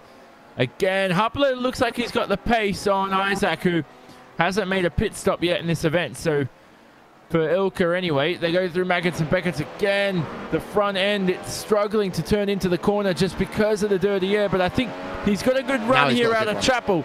Here we go, flick on DRS, and this will be a candy from a baby move. Thank you very much for coming. Ilka Happala moves himself up to P number 11. And actually, that's the thing now for Isaac Price. I think he's gone about 4 or 5 laps too long, especially when you consider the fact that he's got some front wing damage on that car as well. Yeah, so you never know. We did see Yoni Tormler at Monza do a very, almost the whole race. Do you want to know something crazy, though? He's just set his fastest lap in the motor race. Isaac Price? Yeah, he just did his fastest lap of the event. 124.795 was his last lap. That's crazy stuff there. So he's managed the tyres perfectly by the looks of it. Yeah, so Daniel Wensing also set his fastest lap. No, I'm joking. He went off at Vale, so he's lost about 5 seconds this lap. But he's fallen down. He's lost about 5 positions. Daniel Wensing, who, there's something weird with Wensing because sometimes he's up there in the order, and I'm like, wow, he's up like P10 and he's having a good race. And then you have days like today where he's back in the mid pack and he doesn't get that much showing time. And he did drop a lot of positions this lap. He's lost 6, I think, as he crosses the line. So definitely had a huge moment. Yeah, Club Corner is always one of the worst places, Garth, because it's a long, long trek back onto the racetrack. Yeah, there's a little bit of asphalt in the first part, but unless you're going to literally turn 90 degrees perpendicular to oncoming traffic, you go and do the scenic route, run the grass a little bit, and Wednesday now down into the 19th position on the track. Give you an update, we have no more retirees, what we were talking about earlier. One driver who scored a lap down, that is Fernick Kern in the Apex Racing Academy machine. He's the only driver classified as a lap down who's currently circulating on track. We've got 4 people out of the event. They are Pashalis Gergis, Toma Meglik, Massimiliano Ficara, and Jorge Montanes. We saw, of course, Gergis smash down at turn number 1 earlier on. Meglik, of course, involved in the incident early on. Ficara, pretty much at the start of this motor race. Same applies really to Jorge Montanes. Back in versus Umashima, well, Umashima is starting to pull away a little bit in that battle. Yeah, he is. So, lap times last time around anyway, he was 1/10 slower, though, than Backham, but he is still pulling away in terms of lap after lap. So that was just one different lap there. Martin, whether or not he sets the fastest lap, he will not be able to take a Grand Chelem today because Bono led 2 of those laps during the pit stop phases, but down in this order, I'm actually quite impressed from Umashima, especially Marcus Jensen there as well.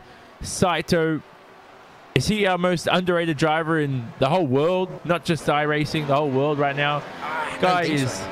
He was once upon a time. I think ever since you've partnered him with Kazuki Umashima on Radicals Online, I think people have expected him to do pretty well. I mean, back when the 2 were running on their own team together, yeah, definitely Yuta Saito, severely underrated.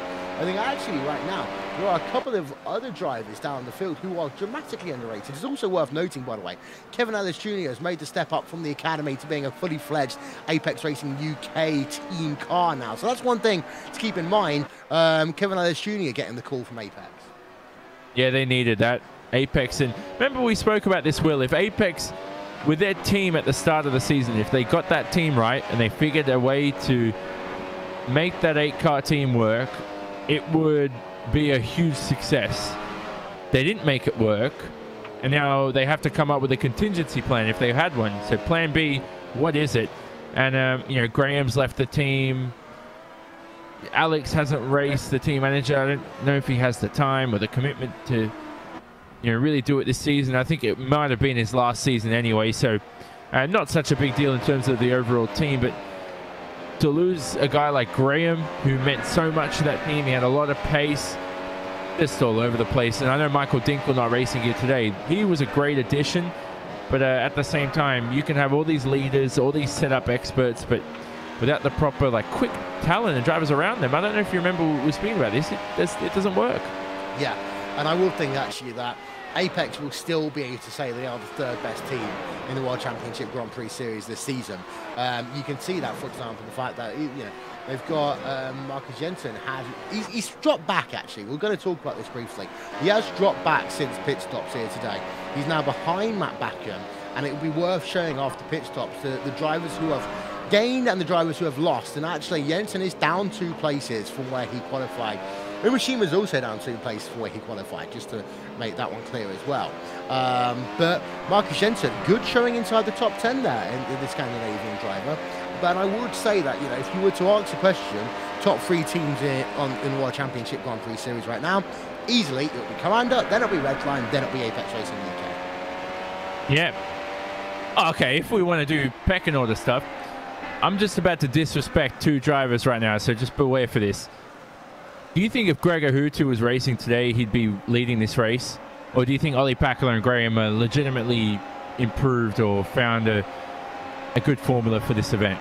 I refuse to answer that question, mainly because, I mean, there's an honest reason. I know. There's an honest reason for this, because a race can only be judged based upon the people running in that and the circumstances they are running. We don't know where Gregor Hutu would have qualified. We don't know if Gregor Hutu had been running in this event, whether they would have taken a different strategy individually or as a whole. I honestly, and this is one of the things that really gets me going, is that you cannot say, well, if we slotted this driver in, he would finish in X position. I think it's impossible to do so, and you've got to commend the drivers for where they are currently in the event. And just to let you know, Kroenke has advanced that gap now to 2.5 seconds almost. I don't know what to say. I mean, well said. You really need to run for president or something, for the like a drivers association for these guys. you ran a couple of leagues in the past, haven't you, in terms of IndyCar? So you've got a lot of experience there in terms of the politics side. And I can't be bothered speaking about politics, so we're going to move on. I really think, though, the pace from those guys at Packler and Carroll, just incredible. I mean, at this point of the race, you're almost 2/3 of the way through, and Ollie's 2.5 seconds behind a race win. Just great stuff. And you know, at this time, we know it's slowly creeping away, and Martin's slowly got one hand on the trophy. It's good optimistic sign, you know. The break did them well, and they're starting to figure things out. I think Kroenke won't clean sweep this season. That's the question, honestly. I mean, that's the only thing that he could do to actually try and up Gregor Houtu. Of course, he won't be able to win most races in the season, but he might be able to consider winning the highest percentage of races. To do that, he'll have to win all the races to get 100% race wins. Reason for that one, of course, is back in 2010, when Gregor Houtu almost did a clean sweep. It was the fact that, you know, there was more races in the calendar that year. Just having a look, by the way, through the field. Bakken versus Umashima, that one continues going on. It's back down to half of a second. Marcus Jensen behind, Yuta Saito behind. The gaps are very close. Jamie Fluke, Mogar Philo. This is one which has just been on my radar a little bit. And we are focusing quite a lot on the likes of Radicals and Apex. Oh, as Fluke gets a big wiggle on the exit there of the Abbey chicane and loses the position again to Antoine Hegelin. Yeah, so Fluke there went on for the curb as well, didn't he? So it just hampered his exit. Not good for Jamie, who's come into the season as a rookie, and he's doing quite. You know, I don't think he's doing quite as well as he expected. He had a good first round at Interlagos, but I think for Jamie anyway, it's a bit of a learning curve for him against the big names. You know, he does think he has that sort of Jensen Button driving style. He doesn't like to fight the car too much. He finds it easier to just ease the car into the corner, but on the exit there, they're certainly not showing the Jensen Button and, you know, making that error. Yeah, as we can see there, Fluke, as I say, well, Antoine Hegelin is not going to allow him to go back past without a bit of a fight. Daniel Arndt Wensing, of course, we saw him losing a number of positions earlier on in this event. He's now back behind Davide Cour, and having a look at the lap times between the two of them, there's a tenth or so separating. And again, Wensing, though, is running very close to the white lines on the exit of Stowe Corner. We saw this quite a bit on race day. And the best drivers are the ones who can use the curbs but don't need to abuse it. And I think that Wensing just going a little bit too far towards the point of being on the ragged edge to being smooth. Yeah, sometimes it's the dirty air. It plays with you a little bit. You don't know. You know, if you practice in clean air, you're like, here's the same line I'm going to take all race. And obviously you adjust based on tire wear and fuel and all this. But when dirty air comes into play, sometimes you might need to get used to that, or you misjudge certain corners. So different things come into play anyway. And that's Davide Corps in front of him in the 07 Orion Racing Team car.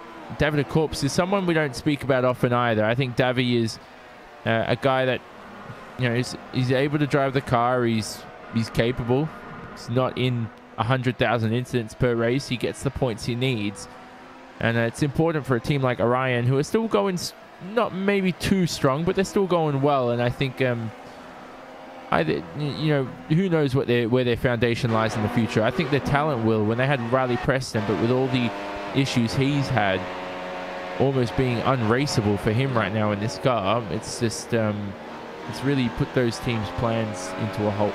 I would say as well, you could easily put Orion Race Team into one of the, not only the top 5 teams this year, you could easily put them into the top 5 teams in the history of the World Championship Grand Prix Series. And you can start that one off by the fact they're one of only a handful of teams that have ever scored a win in the iRacing World Championship Grand Prix Series. But consistently, yet they're not necessarily always getting top 10s, but they are consistently there or thereabouts.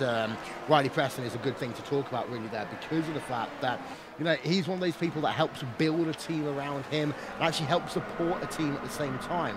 Bakken, Jensen, Saito, that one hasn't changed at all. Wensing versus Davide Cour, well, that one, again, is still very close. What we're going to do, actually, we're going to ride on board with Daniel Arndt Wensing, give you a lap here of RaceSpotTV Fan Immersion.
sometimes we joke about the curse of the commentators. It actually is the opposite there for Daniel Lansing.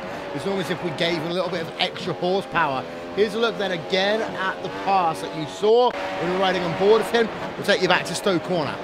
This is Daniel Lansing. Comes out on Stowe Corner, gets a really good run actually. A bit of a poor run there for David DeCourt. And then just manages to move himself alongside the two. They stay side by side for the moment as they work themselves through Club Corner. The outside line there, you have to go the long way around, but you can get on the throttle a little bit earlier, and Daniel Lansing was able to manage to make that one work perfectly to his advantage. So let's go back then to live coverage and show you what else is going on. Graham Carroll. Let's talk about him for a moment, because clearly he's not had a bad race. Clearly, starting your first race as a Team Redline driver in third place is an accomplishment, but he's been outperformed minusculely by Ollie Packler here today. Yeah, and that's just like, that's just nitpicking right now. And I don't know, if you have a livery as good looking as Graham Carroll's, I mean, Ollie Packler should just let him through. It's so cool. I mean, that's this new team, great livery. I think they chose a great color for Graham. It's like a nice, like McLaren chrome in a way, and you know, pre-Honda McLaren, obviously.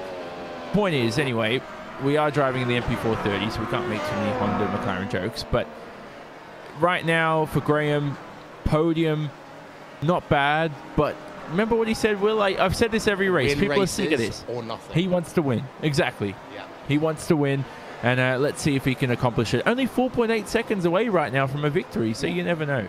And also, let's not forget, there is so much respect between Graham Carroll and Ollie Packler as well after the Vegas Esports race that took place last year. Now, I'm not going to go into the ins and outs of why, but there is a lot of respect between these two drivers, and I think actually they are going to work really well as teammates. I think that their personalities fit in well together, with Graham sort of, you know, Graham doesn't sugarcoat things. He tells it like it is, and he's, you know, in people's grills if they get things wrong. Whereas Packler, excuse me, is the chilled guy, and he's you know, has some fun with the sport and everything. And I think there's no real conflict to happen between the two of them. You know, I think it's a good fit for those two. But do remember that they're not the only two in the team. It's not a two-car team.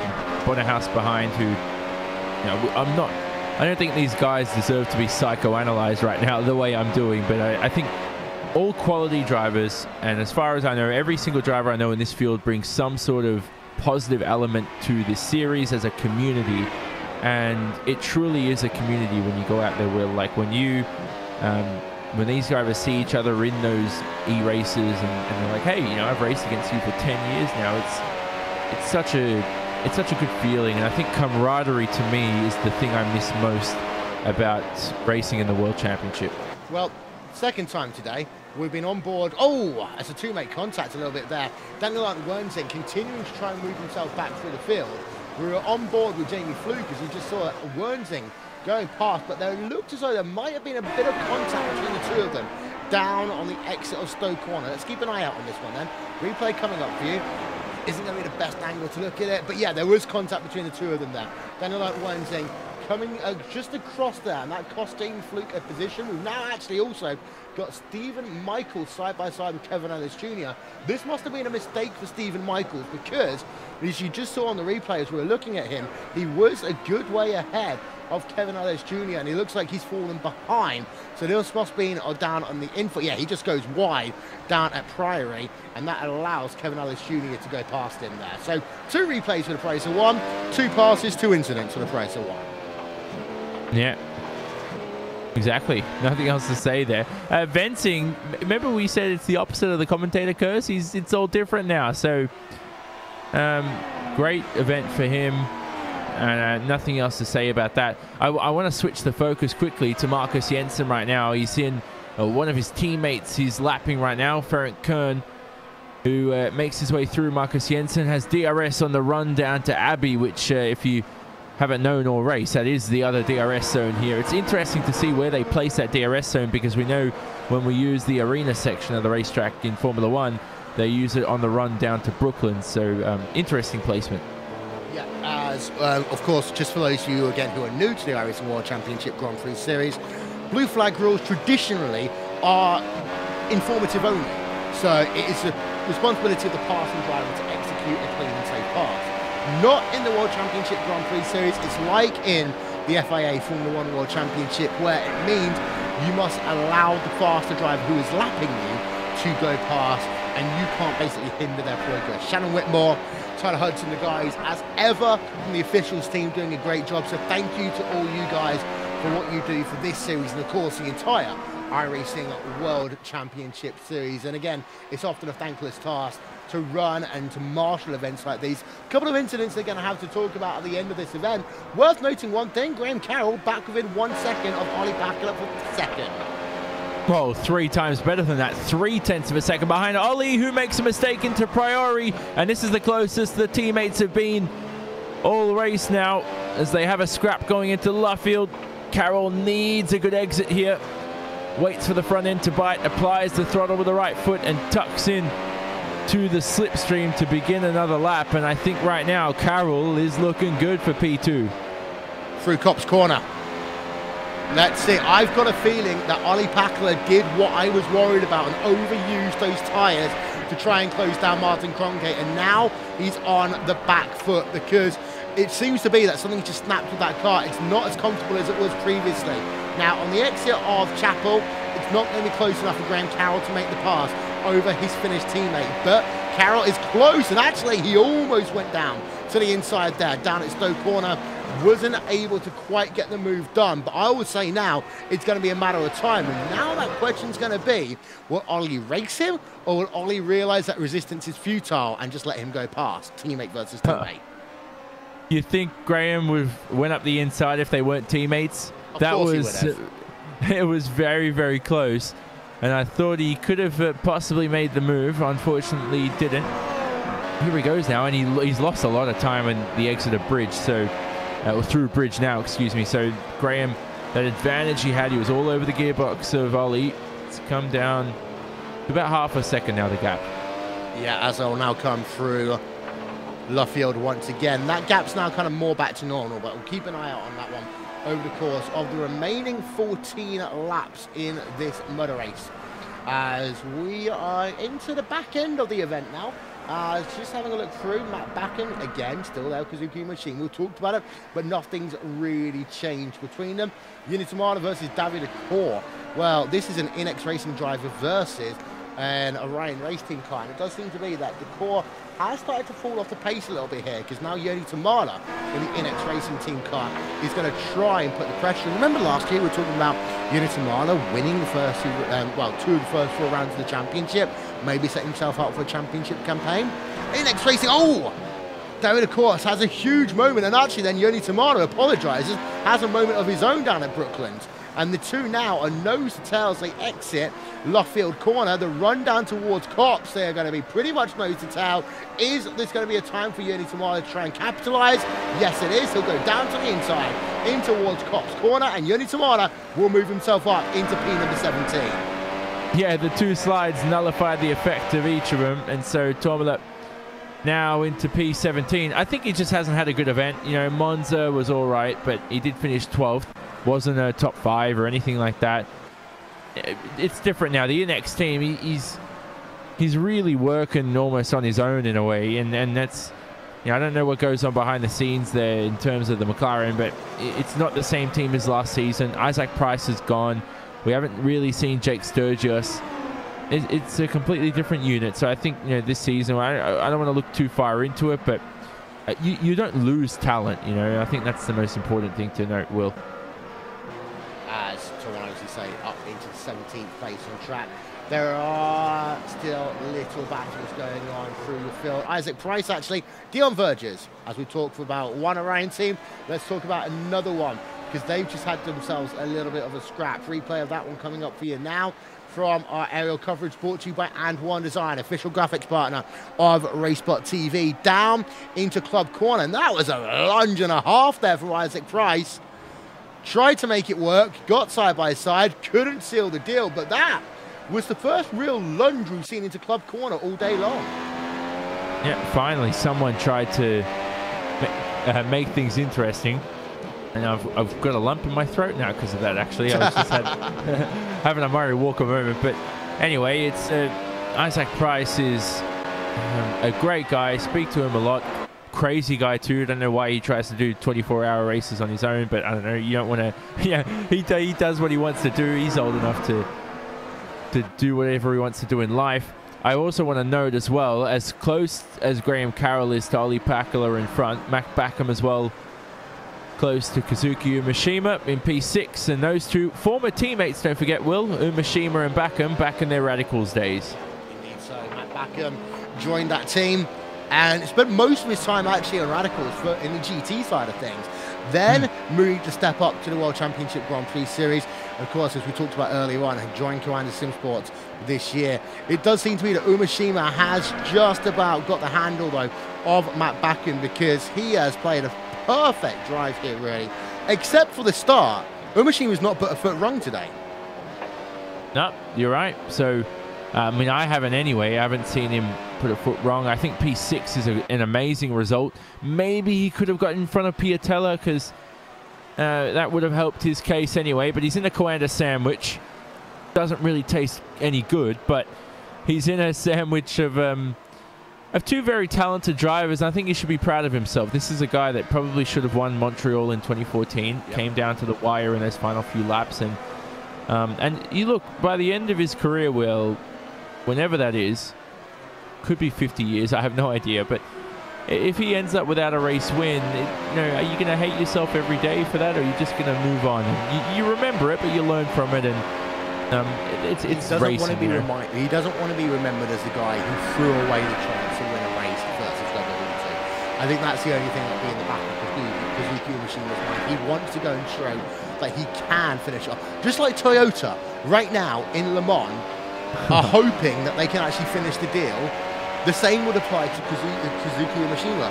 He wants to be able to show that he can do the last game. We'll just let you know, by the way, Alex Bergeron has just moved down a position as he's been passed by Daniel Bieder. We can't unfortunately show that one to you, but he has moved himself down a position. Alex Bergeron, Daniel Bieder moving himself up in the Positive Sim Racing car to 24th place on track. As you have got Isaac Price, Dion Verges still scrapping it out. This one is down. And Backham, here we go. So let's go back to him then. And he's found a way past. Yeah, brilliant stuff. Umeshima can fight back though.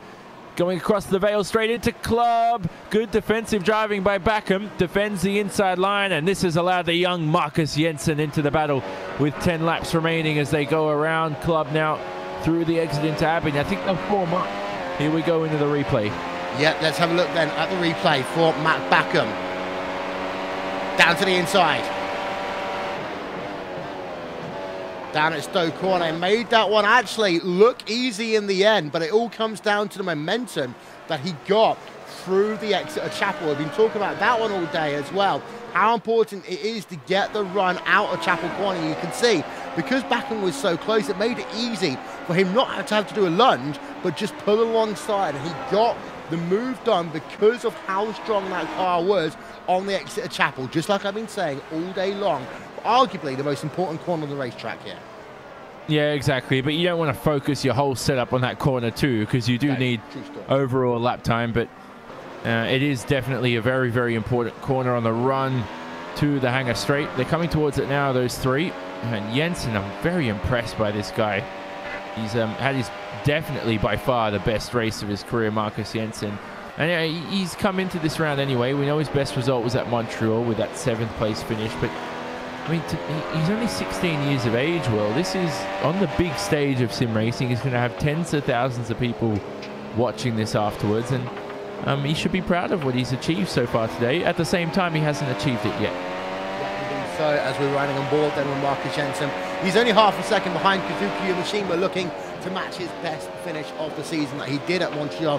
Does seem to struggle a little bit though in the draft, because in the dirty air, because that car handled horribly through the Abbey chicane that time by. I'm going to put my teeth back in while she was gone. Oh man.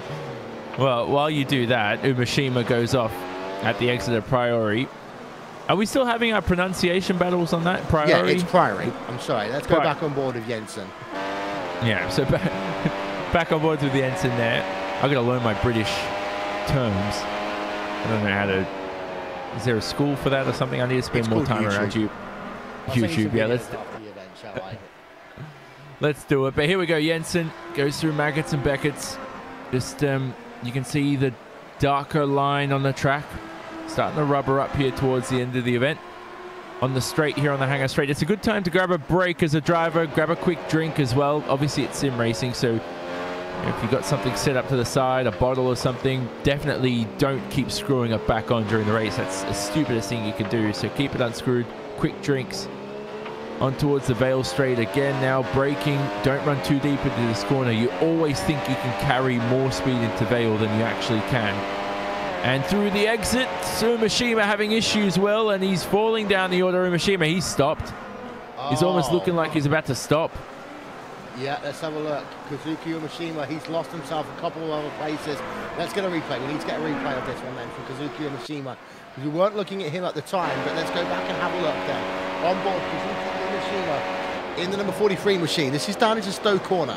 We're going to keep it with him. He has lost a lot of places here. I'm trying to work out whether he's just picked up some damage or whether he's got some technical gremlins, which is all of a sudden costing him this race. You can see just a little bit twitchy through Club Corner that last time by. As, yeah, 2, 3. Oh, he's stuck in gear. That's what... He was stuck in gear. That was what the issue was at the point that we started to lose connection with him. So he has got some issues then. Has Kazuki Umashima and some technical gremlins as well, just kicking in for him. That's a big shame for Umashima because he made a good recovery drive after the start of this event when he lost all those positions, able to work himself back up into P number 6, and now he's not going to finish inside the top 10 by the looks of it. As Patrick Holtzman, by the way, goes side by side with Ilkka Happala, the two drivers trying to vie out for position. Holtzman, of course, a privateer again, right behind Ilkka Happala. Wasn't able to find a way past, however, was Patrick Holtzman. No, he was struggling as well on the exit there of Club. And he had a twitch because I think he could have made a move into Abbey, possibly on Ilkka Happala, but it's not the case. They have to continue. But anyway, 7 laps remaining until we're at the halfway point of the season. And the shorter calendar, Will, it hasn't excited you less for the season. It's been too long. I missed this series. I missed this racing. But, you know, with the 12-race calendar, as much positives as everybody was cheering about it and loving it, we're already at halfway point of the season. I felt like we haven't had much racing at all. And, you know, it is what it is, though. It's not really something to dwell about.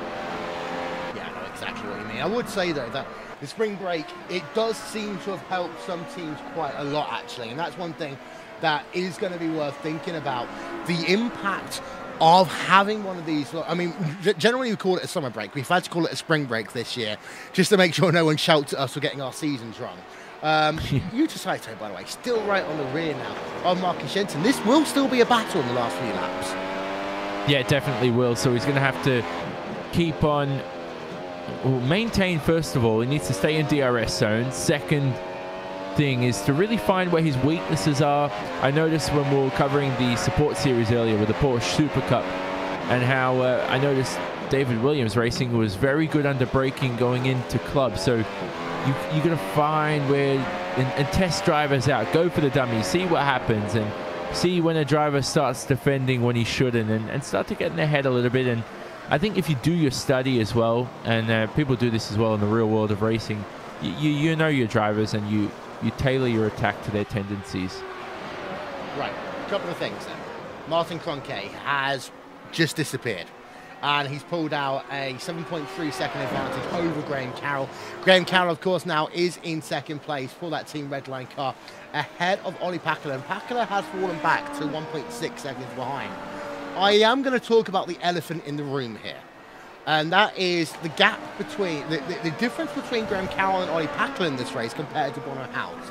Because it's 10.3 seconds. And we've seen that for the majority of this race, Graham Carroll and Olli Pakala have basically been within a second of each other. Bono House, however, hasn't been anywhere near those two drivers. What does that mean in terms of the hierarchy of Team Redline?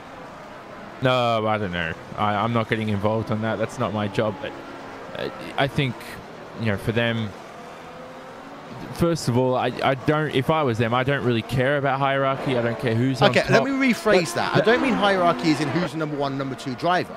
But surely, you're Bono House. You just got someone new coming into the team who's outperformed you in the first race. And yes, again, I know that both Ollie and Graham have spent more years in this series than Bono House.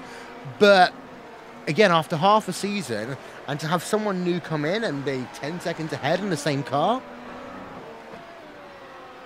Yeah, all right, so what you're saying is there could be conflict between them, and you're saying that now it's almost embarrassing for Bono. I don't know, like, the job anyway, if there is conflict, it's your fault. It's your job as a team owner or a team manager to bring in people who can work together and not have conflict. And most of the time with most racing drivers, you're always going to have conflict. So it's a real struggle to find those good personalities. So that's the number one thing. I think the people you bring in is the biggest key. I know if I was running a racing team, I really don't care, and I don't have the time for a number one driver or number two. And it's sim racing, it's different.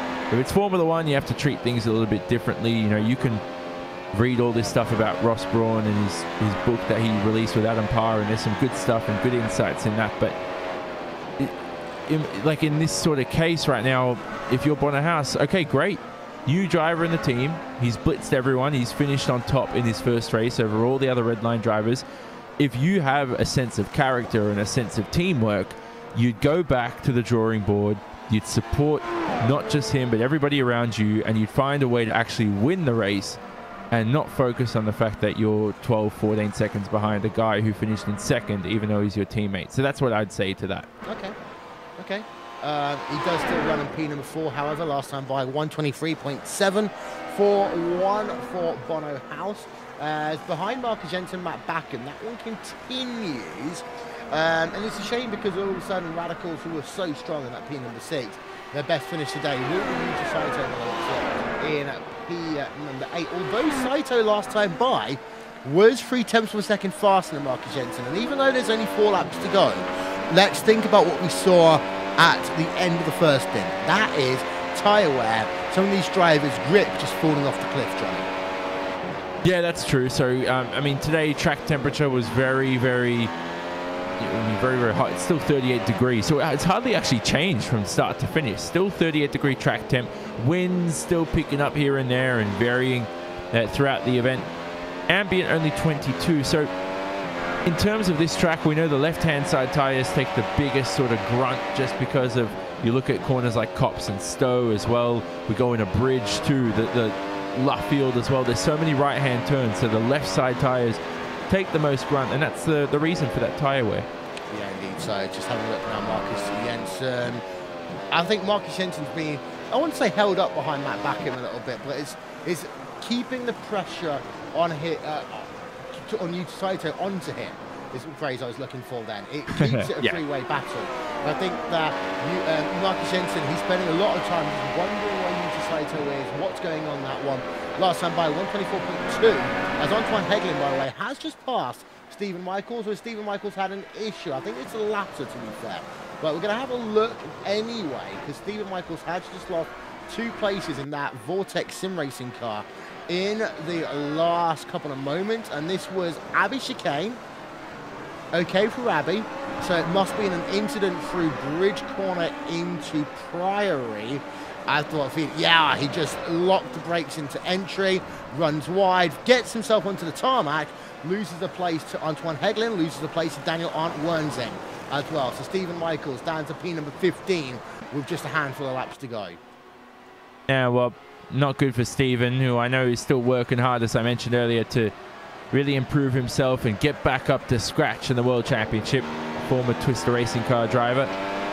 Former Twister Racing driver, excuse me. I should phrase the team correctly first of all. But that was an interesting fight you mentioned as well, between Backham, Jensen, Saito, 6th, 7th, and 8th. I always thought that as soon as Backham went past, well, I'm like, that's it, race over. Look, they're still fighting away with 2 laps to go. They are. In fact, it's far less than 2 laps to go, because here is the driver of Martin Kroenke heading himself down into Club Corner. So the white flag will be out for him. next time by. But, well, Marcus Jensen, he's got himself 2 more opportunities. Question is here, is he going to be able to make it work? I don't think actually he can get the straight line speed advantage over that Commander car, Johnny. No, that's one thing. So I think the DRS will certainly help now, because Backham is 7.8 seconds to the next car in front, and that is his teammate of Marty Piatella, though, who they go across the straight. So Mac Backham without DRS, about 3:14. Marcus Jensen all the way up to 3:25. So there is a difference there, Will, but it's not... I don't know. I think the exit out of Chapel again. You're too right. Whenever you're right, I mean, it's always a bad sign. But the exit of Chapel is always the most important part there. We are, however, into the final lap of the motor race, and that means we need to turn our attention back to this guy, Martin Kroenke. For the first half of this motor race, we've got to be clear, the 2 Team Redline drivers of Ollie Packler and Graham Carroll were really keeping Martin Kroenke on his toes. And I made the point on lap number 13 that Martin Kroenke had to get a gap of at least 2 seconds if he wanted to make sure he could go and pit and come out of the race lead. That turned out to be true, especially the way that traffic was very fine around that pit stop window. The drivers coming in early because of the high tyre wear at the start of this motor race. Since then, while Martin Kroenke, he did spend a couple of laps being caught by Ollie Packler, but realistically, Packler, I would argue, overused his tyres. And you can see that now because Packler is falling down into 3rd. Graham Carroll has inherited 2nd place. But one thing is certain, Martin Kroenke has once again dominated the weekend. Faster than anyone else in terms of qualifications, and the last 20 laps or so, he's pulled out a 10-second advantage over the field.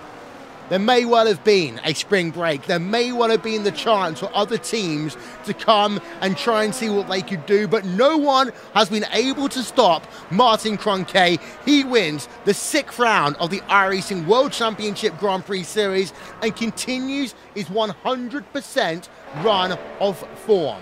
Graham Carroll will be hugely satisfied by this. 2nd place in his first ever race for Team Redline. He outperforms all of his teammates. Ollie Packler will come home in 3rd, and then P4 will go to Bono House.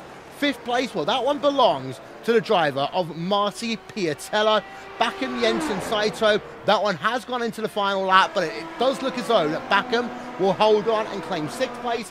Jensen will get 7th, and Yuta Saito will round out your top 8, but only just at the end there, because there's a nice little battle going on with Ilkka Haapala. The day again belongs to Martin Kroenke. He is, for the 6th time this year, a winner in the iRacing World Championship Grand Prix Series, and he continues that dominant run of form. And well, with half the season gone, he really now has set himself up for a championship campaign like nothing we have seen since 2010. No one has been able to stop Martin Kroenke, and I'm starting to wonder whether anyone will be able to stop Martin Kroenke. Here's a look then at your final classifications. Martin Kroenke is your winner by 10.2 seconds, and he sets the fastest lap of the race on lap number 56, so showing that he really didn't let off until the checkered flag. Graham Carroll comes home in the 2nd place. Ollie Packler in 3rd. Bono House in 4th. Then Marty Piatella rounds out your top 5. P6, Mac Backham. P7 to Marcus Jensen. Yuta Saito in 8th.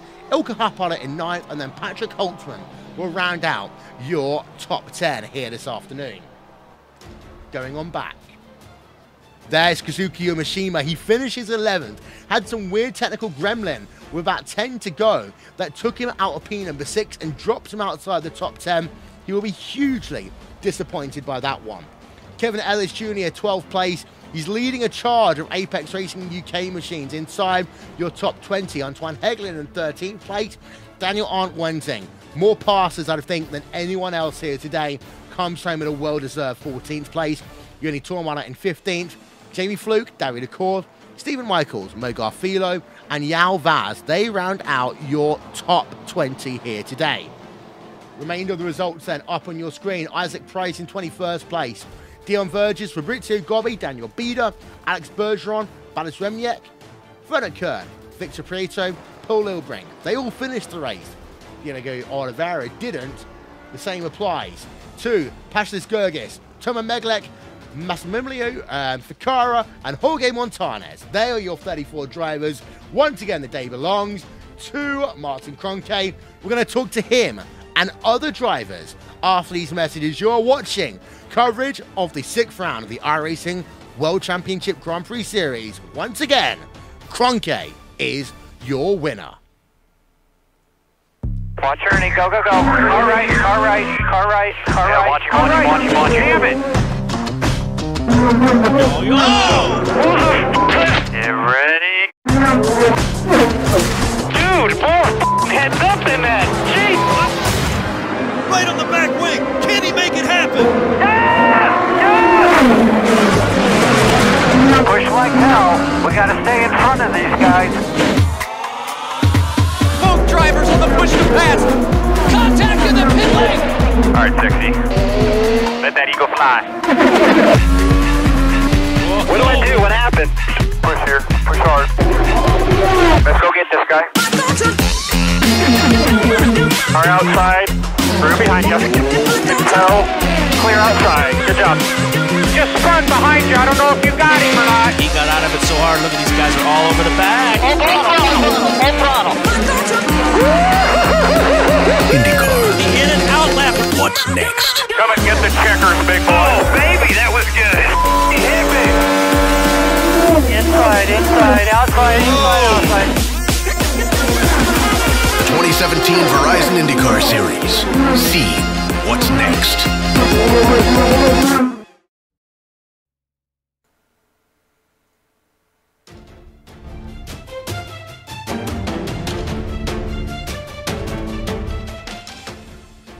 A bit like when Leicester City won the Premier League title a couple of years ago, and no one would have really predicted it at the start of the campaign. I think the same applies here to the driver of Martin Kroenke, because no one really expected him to not just be leading the championship, but to have won the first 6 rounds of the championship itself. Now, yeah, I would be the first one to say it was always going to be a straight-out fight between Kroenke and Hooter. We've seen that already. But no one would have predicted that it would have been such a comprehensive and systematic dismantling of all the other drivers around him. That would have mean that Martin Kroenke would leave the halfway point of the season in the most commanding position since 2010 in terms of the World Championship. But that is the situation that we are in as we welcome you to post-race coverage here on RaceSpotTV of the 6th round of the iRacing World Championship Grand Prix Series. Johnny, disagree with me. You didn't think this was going to happen.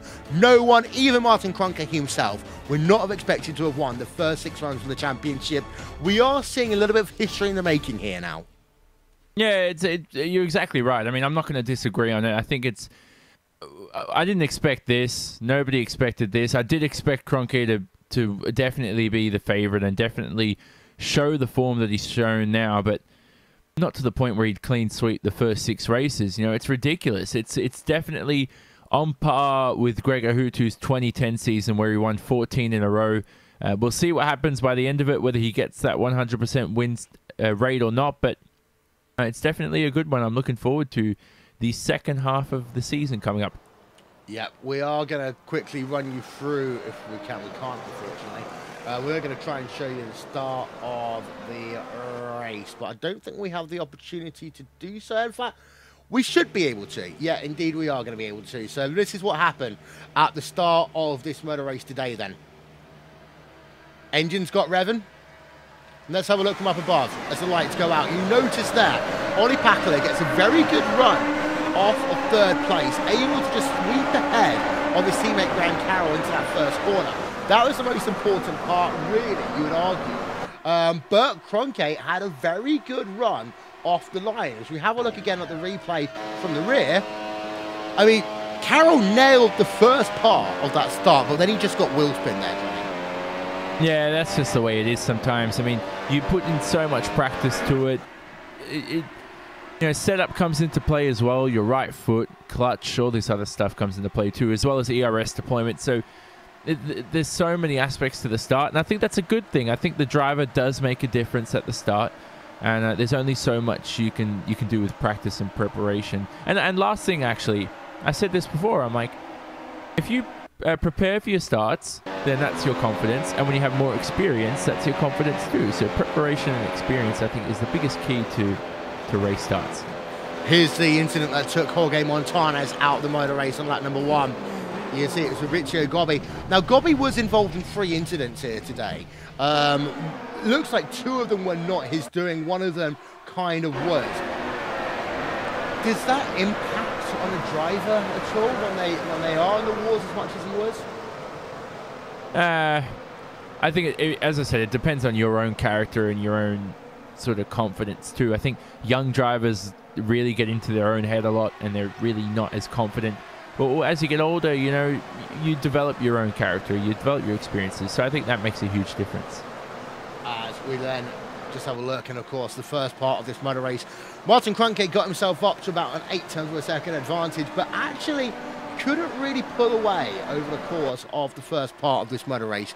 We're going to talk to him in just 1 second's time. But Johnny, it wasn't a race filled with overtaking, but it was a very interesting race to see the tyres evolve, the strategy to evolve, and the drivers who really worked to find passes, and the drivers who worked to try and find time when it didn't work out for them.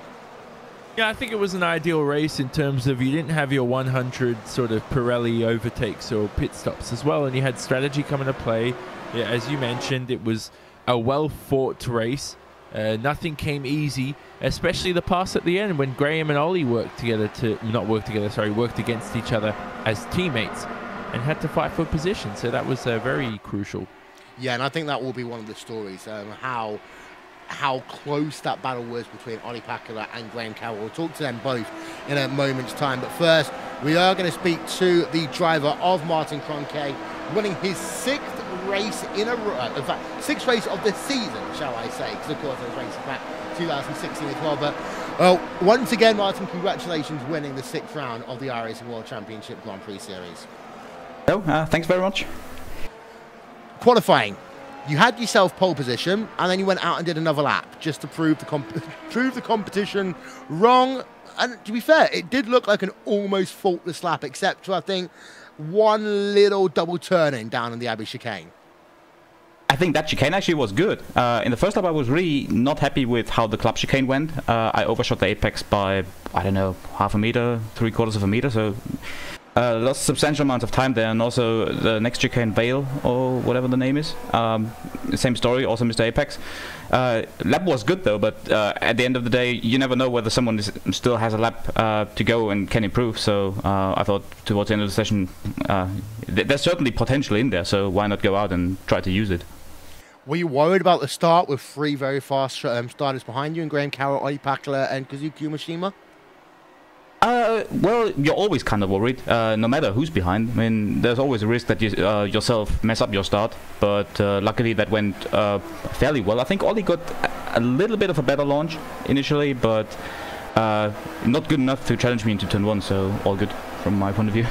And then you got yourself your traditional kind of 8-9 of a second advantage on lap number 1, but then you couldn't pull away. How frustrating was that for you during that first stint, being that close to breaking DRS for the first 14-15 laps, but not quite being able to complete that? Very frustrating. I mean, I went off in turn 1 once, trying to push the envelope a little bit and really trying to get Ollie out of DRS, but seemingly Dirty Air wasn't strong enough and didn't really slow Ollie down enough at roughly 0.8 or so, but he still got DRS and could, I don't know how much you gain on the straight. I would assume maybe a 10th, maybe slightly over a 10th. So I couldn't really get him out of the DRS zone, which, as I probably guessed, it was extremely frustrating for me. Then you broke, and I talked on the broadcast about there needing to be about a 2-second advantage for you to be safe coming into pit stops. Was that the same kind of gap you had in your head? Ideally, it would have been a whole lot more, because at the end of the day, Ollie basically forced me to cover once he went to the pits, so there was not really a chance of going for a long first stint to have it comfortable in the second one. 2 seconds is kind of cutting it close. I think usually you'll go about a second faster with fresh tires, so yeah. if everything goes to plan for him, he's closing down from 2 seconds to 1 second-ish. So, yeah, I don't want to have him DRS again, so I had to cover immediately.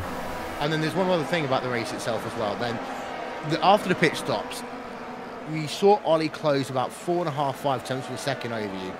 Were you starting to think I'd have to build the pace up, or were you thinking, well, he's going to overwork his tyres and fall off a cliff later on?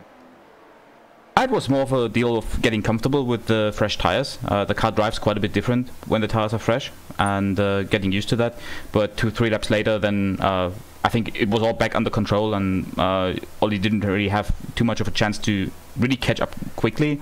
There were a couple laps where I think he was a little bit quicker, but at the end of the day, I think it was controllable at that point. Well, you're now 6 for 6, half the season done. Next race out, of course. We're back to the more moderate side of the season where there's, you know, less of a gap. It'll be Imola in a couple of weeks' time. Well, a couple of weeks, 3 weeks' time. On the 8th of July. 62 laps. Imola's a very different racetrack, really, to anywhere else we go all season. What's your thoughts heading in there? Should be a good race. Last year, I think we have been there with a pretty good car. Hopefully we can get a car that is working the same or maybe even better than that. It is quite a different track though, since it essentially has one fast corner, sort of, and other than that it's just slow corners. So yeah, we'll see. Should be interesting. Yeah, looking forward to seeing you there. Before we let you go, Martin, who do you want to give a shout out to from your Kleiner Sports team? Well, first of all, I want to thank all my teammates, especially Marty and Mac. Mitchell this time sadly couldn't take part as he has Red Cross commitments this weekend. But yeah, Marty and Mac have made a great job with preparing for the weekend. Also, huge thanks to the spotters, to Philip and Dave and Klaus, who have been doing the strategy work today. And of course, also a huge shout out to our sponsors. First of all, Virtual Racing School, but also to Heusingfeld Engineering, Joel Real Timing, and Enron Design. Thank you very much, Martin Kroenke. 6 for 6 in the season so far. And Johnny, we don't often have the opportunity to see something as spectacular as that at the halfway point of one of the biggest championships in all of esports. Correct. Brilliant stuff, and hats off to Martin again. I mean, 6 out of 6. Not the biggest win streak in the iRacing World Championship Grand Prix Series, and it's impossible to beat Gregor Hutu's 14, you know, in one season, obviously. So, good accomplishment, and let's see what he can do for the second half of the season. Well, I'm really looking forward to this interview. Johnny Simon, even, with Graham Carroll. Take it away. Welcome, Graham. What a result for you for your first race with Redline. Good feelings for you. I mean, you're fitting in well with the team over the past few weeks. How's it all been going with them? Yeah, awesome. You know, it's good to get a P2 today, and to be fair, it's been really good working with all the guys in the last couple of days. I know a few of them didn't turn out to race today, but I'm sure they'll be back in the next few races. But it's went really well and really enjoyed it. Having a car underneath me towards the end was kind of good. I think there could have been a bit better, judging by Martin's pace, but it was good. There's a lot of things that have been different for me, swapping teams, so it was good. We got quicker and quicker as the race went on, and the second stint was a bit tough, but it was enjoyable. It was enjoyable. Cheers. But do you think you would have been closer to Martin depending on your start? Because you had all that wheel spin at the start, and it really cost you a lot of time, but if you were in P2 and you weren't stuck behind Ollie, do you think you would have been much closer to Martin come the end? It's all ifs and buts.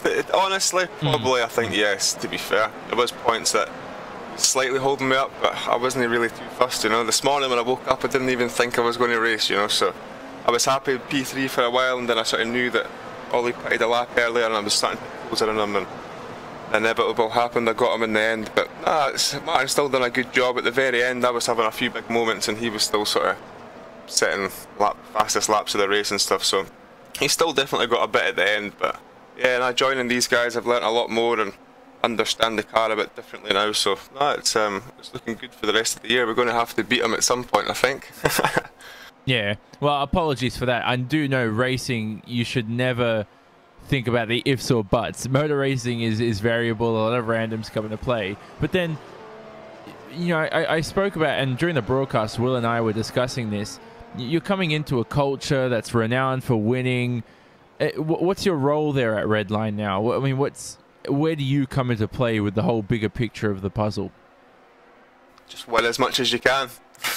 That's the thing, you know. It's Redline's got such a background of winning, and Martin's doing well at the minute, but we've thought just because I've joined, it's not really going to change anything. But we're working good as a team, and I'm sure one of us will get him by the end of the year. I'm pretty positive on that, you know. So it's but no, that's it. Just join the team and hopefully continue how they all go, you know, up the front and winning all these races. And I can see how the sort of style of practice and how things are done here is that lots of wins will be on the cards. Fingers crossed. Well, that's the last thing I want to ask you is, I mean, the style of fitting into Redline, we already spoke about that, but have you incorporated any of your own ideas that Redline have said, oh, we like the way that Graham does this, and they start to put it into their own practices? Because for guys like Gregor, he's been in that team for years and years now, so he's used to the same culture and practices, so implementing anything new is really needs to fit in and align with what they want to achieve as a team. Yeah, no, for sure. It's some of the stuff I'm learning is pretty unreal, to be fair. Some of the stuff with the car, but it's a team thing, you know. We're all trying different stuff, and I bring some stuff to the table, but in the end, it's sort of a bit of both. In the end, you know, it's never going to be one or the other. But it's you know, when I joined, I was kind of getting beat by these guys, you know. So it's good to sort of be on the sort of same pace and know we've sort of got a good car, but we're obviously still just lacking just slightly. But we'll get there, you know. But it's been a really good race and really enjoyed today and I being part of the team. Yeah, good stuff. Graham Carroll there, Will, who came home second in his first race with Team Redline, ended up on top. Does a bit of a Raikkonen 07 with Ferrari.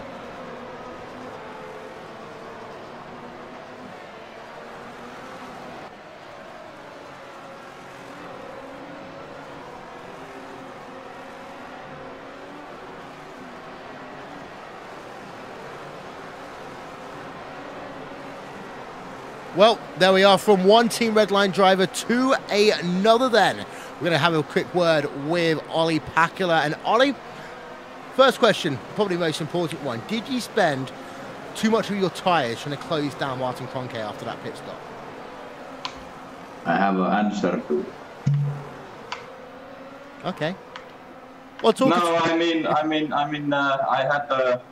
I took a more risky approach with the setup. Comparing to Graham and Bono, I for sure I had the pace, but I took a risk with the setup, and it didn't pay off this time. So. Okay, well, talk us through your race overall then, because fantastic launch on the line, up from P3 into P2. Were there for the majority of the race, but then your own teammates started catching you with about 15 laps to go. Yeah, I had a good start. First in 2 years, I bet. It's the best so far. Yeah, I had a good battle with Martin, got side by side, but unfortunately I, at the moment, running with single monitor because one monitor isn't working, so I had to back off a little bit, couldn't push to the club corner, and Martin kept the lead, and yeah, it was train driving, and at some point I screwed up with the ERS at the exit of the last corner, and then we lost the DRS.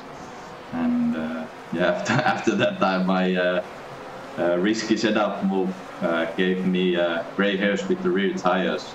So that's pretty much it. Then Graham got me. Obviously, he had better rears in the end. So P3, but can't complain. You get yourself, let's say, that third place in the event here today. You actually, one of your best qualifyings as well. Is there something that you worked on in the spring vacation to help you in qualifying?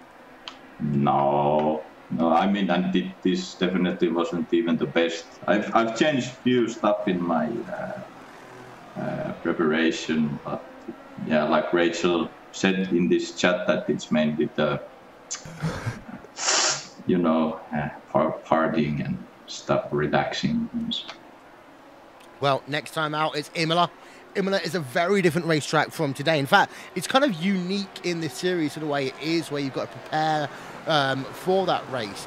Do you think that's going to be the chance for Team Redline to finally take down this juggernaut of Coanda and Martin Kroenke? I don't know. I think for the next race we know already what to do to match the pace. So I think it's mainly setup thing what we are missing at the moment. But yeah, we'll see.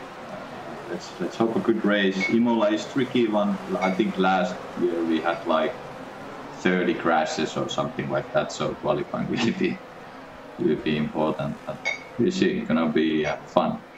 Well, before we let you go, as ever, chance to say a couple of words in Finnish to your friend and anyone you want to give a shout out to from Team Redline. I would love to. Thank you. Terveisiä täältä Sakelantiasta. Ei mitään, tuossa tuli vähän hyvä treenit oli pohjalla ja aika luottavaa. Niin tuoli meni ihan ok.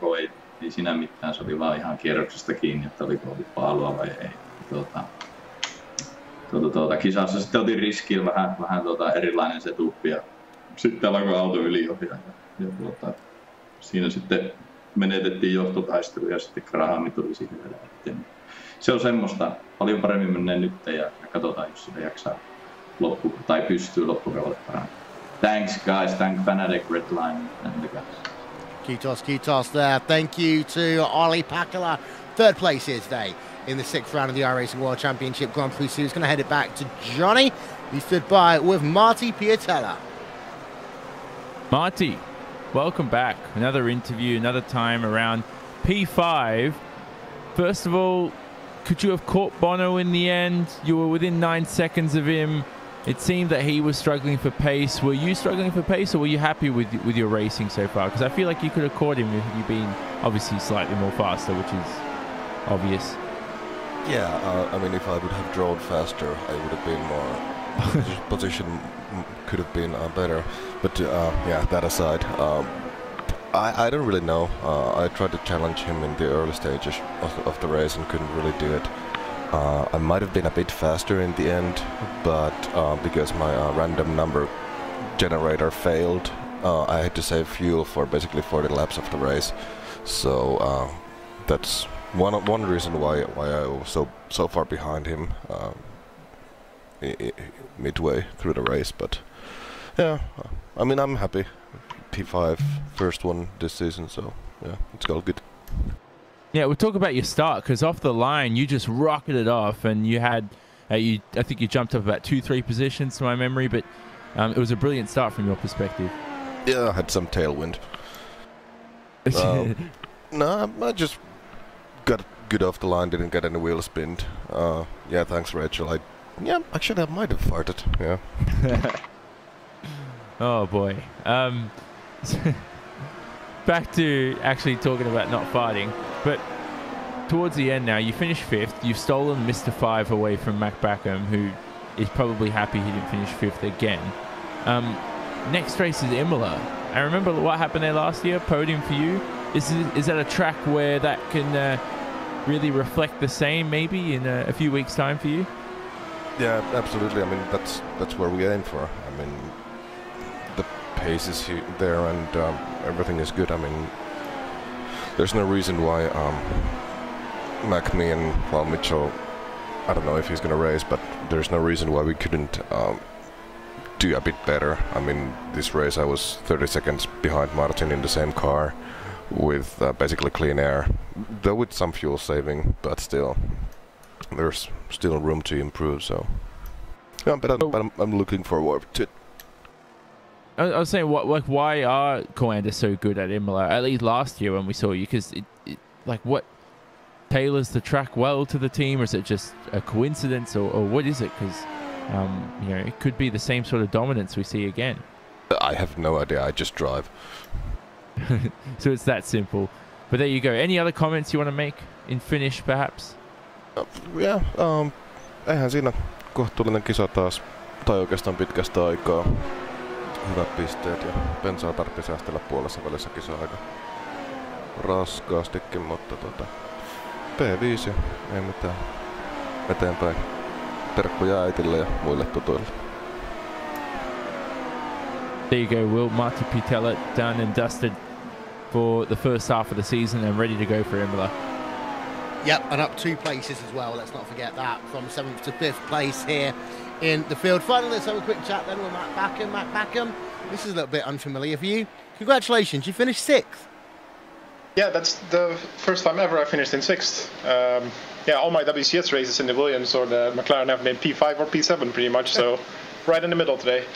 Well, talk us through your race then, because we saw a lot of battling with you and the Radicals and line driver Kazuki Mishima for the majority of the race, but it did seem to be that you'd have trouble really closing up to the rear for the exit of Chapel.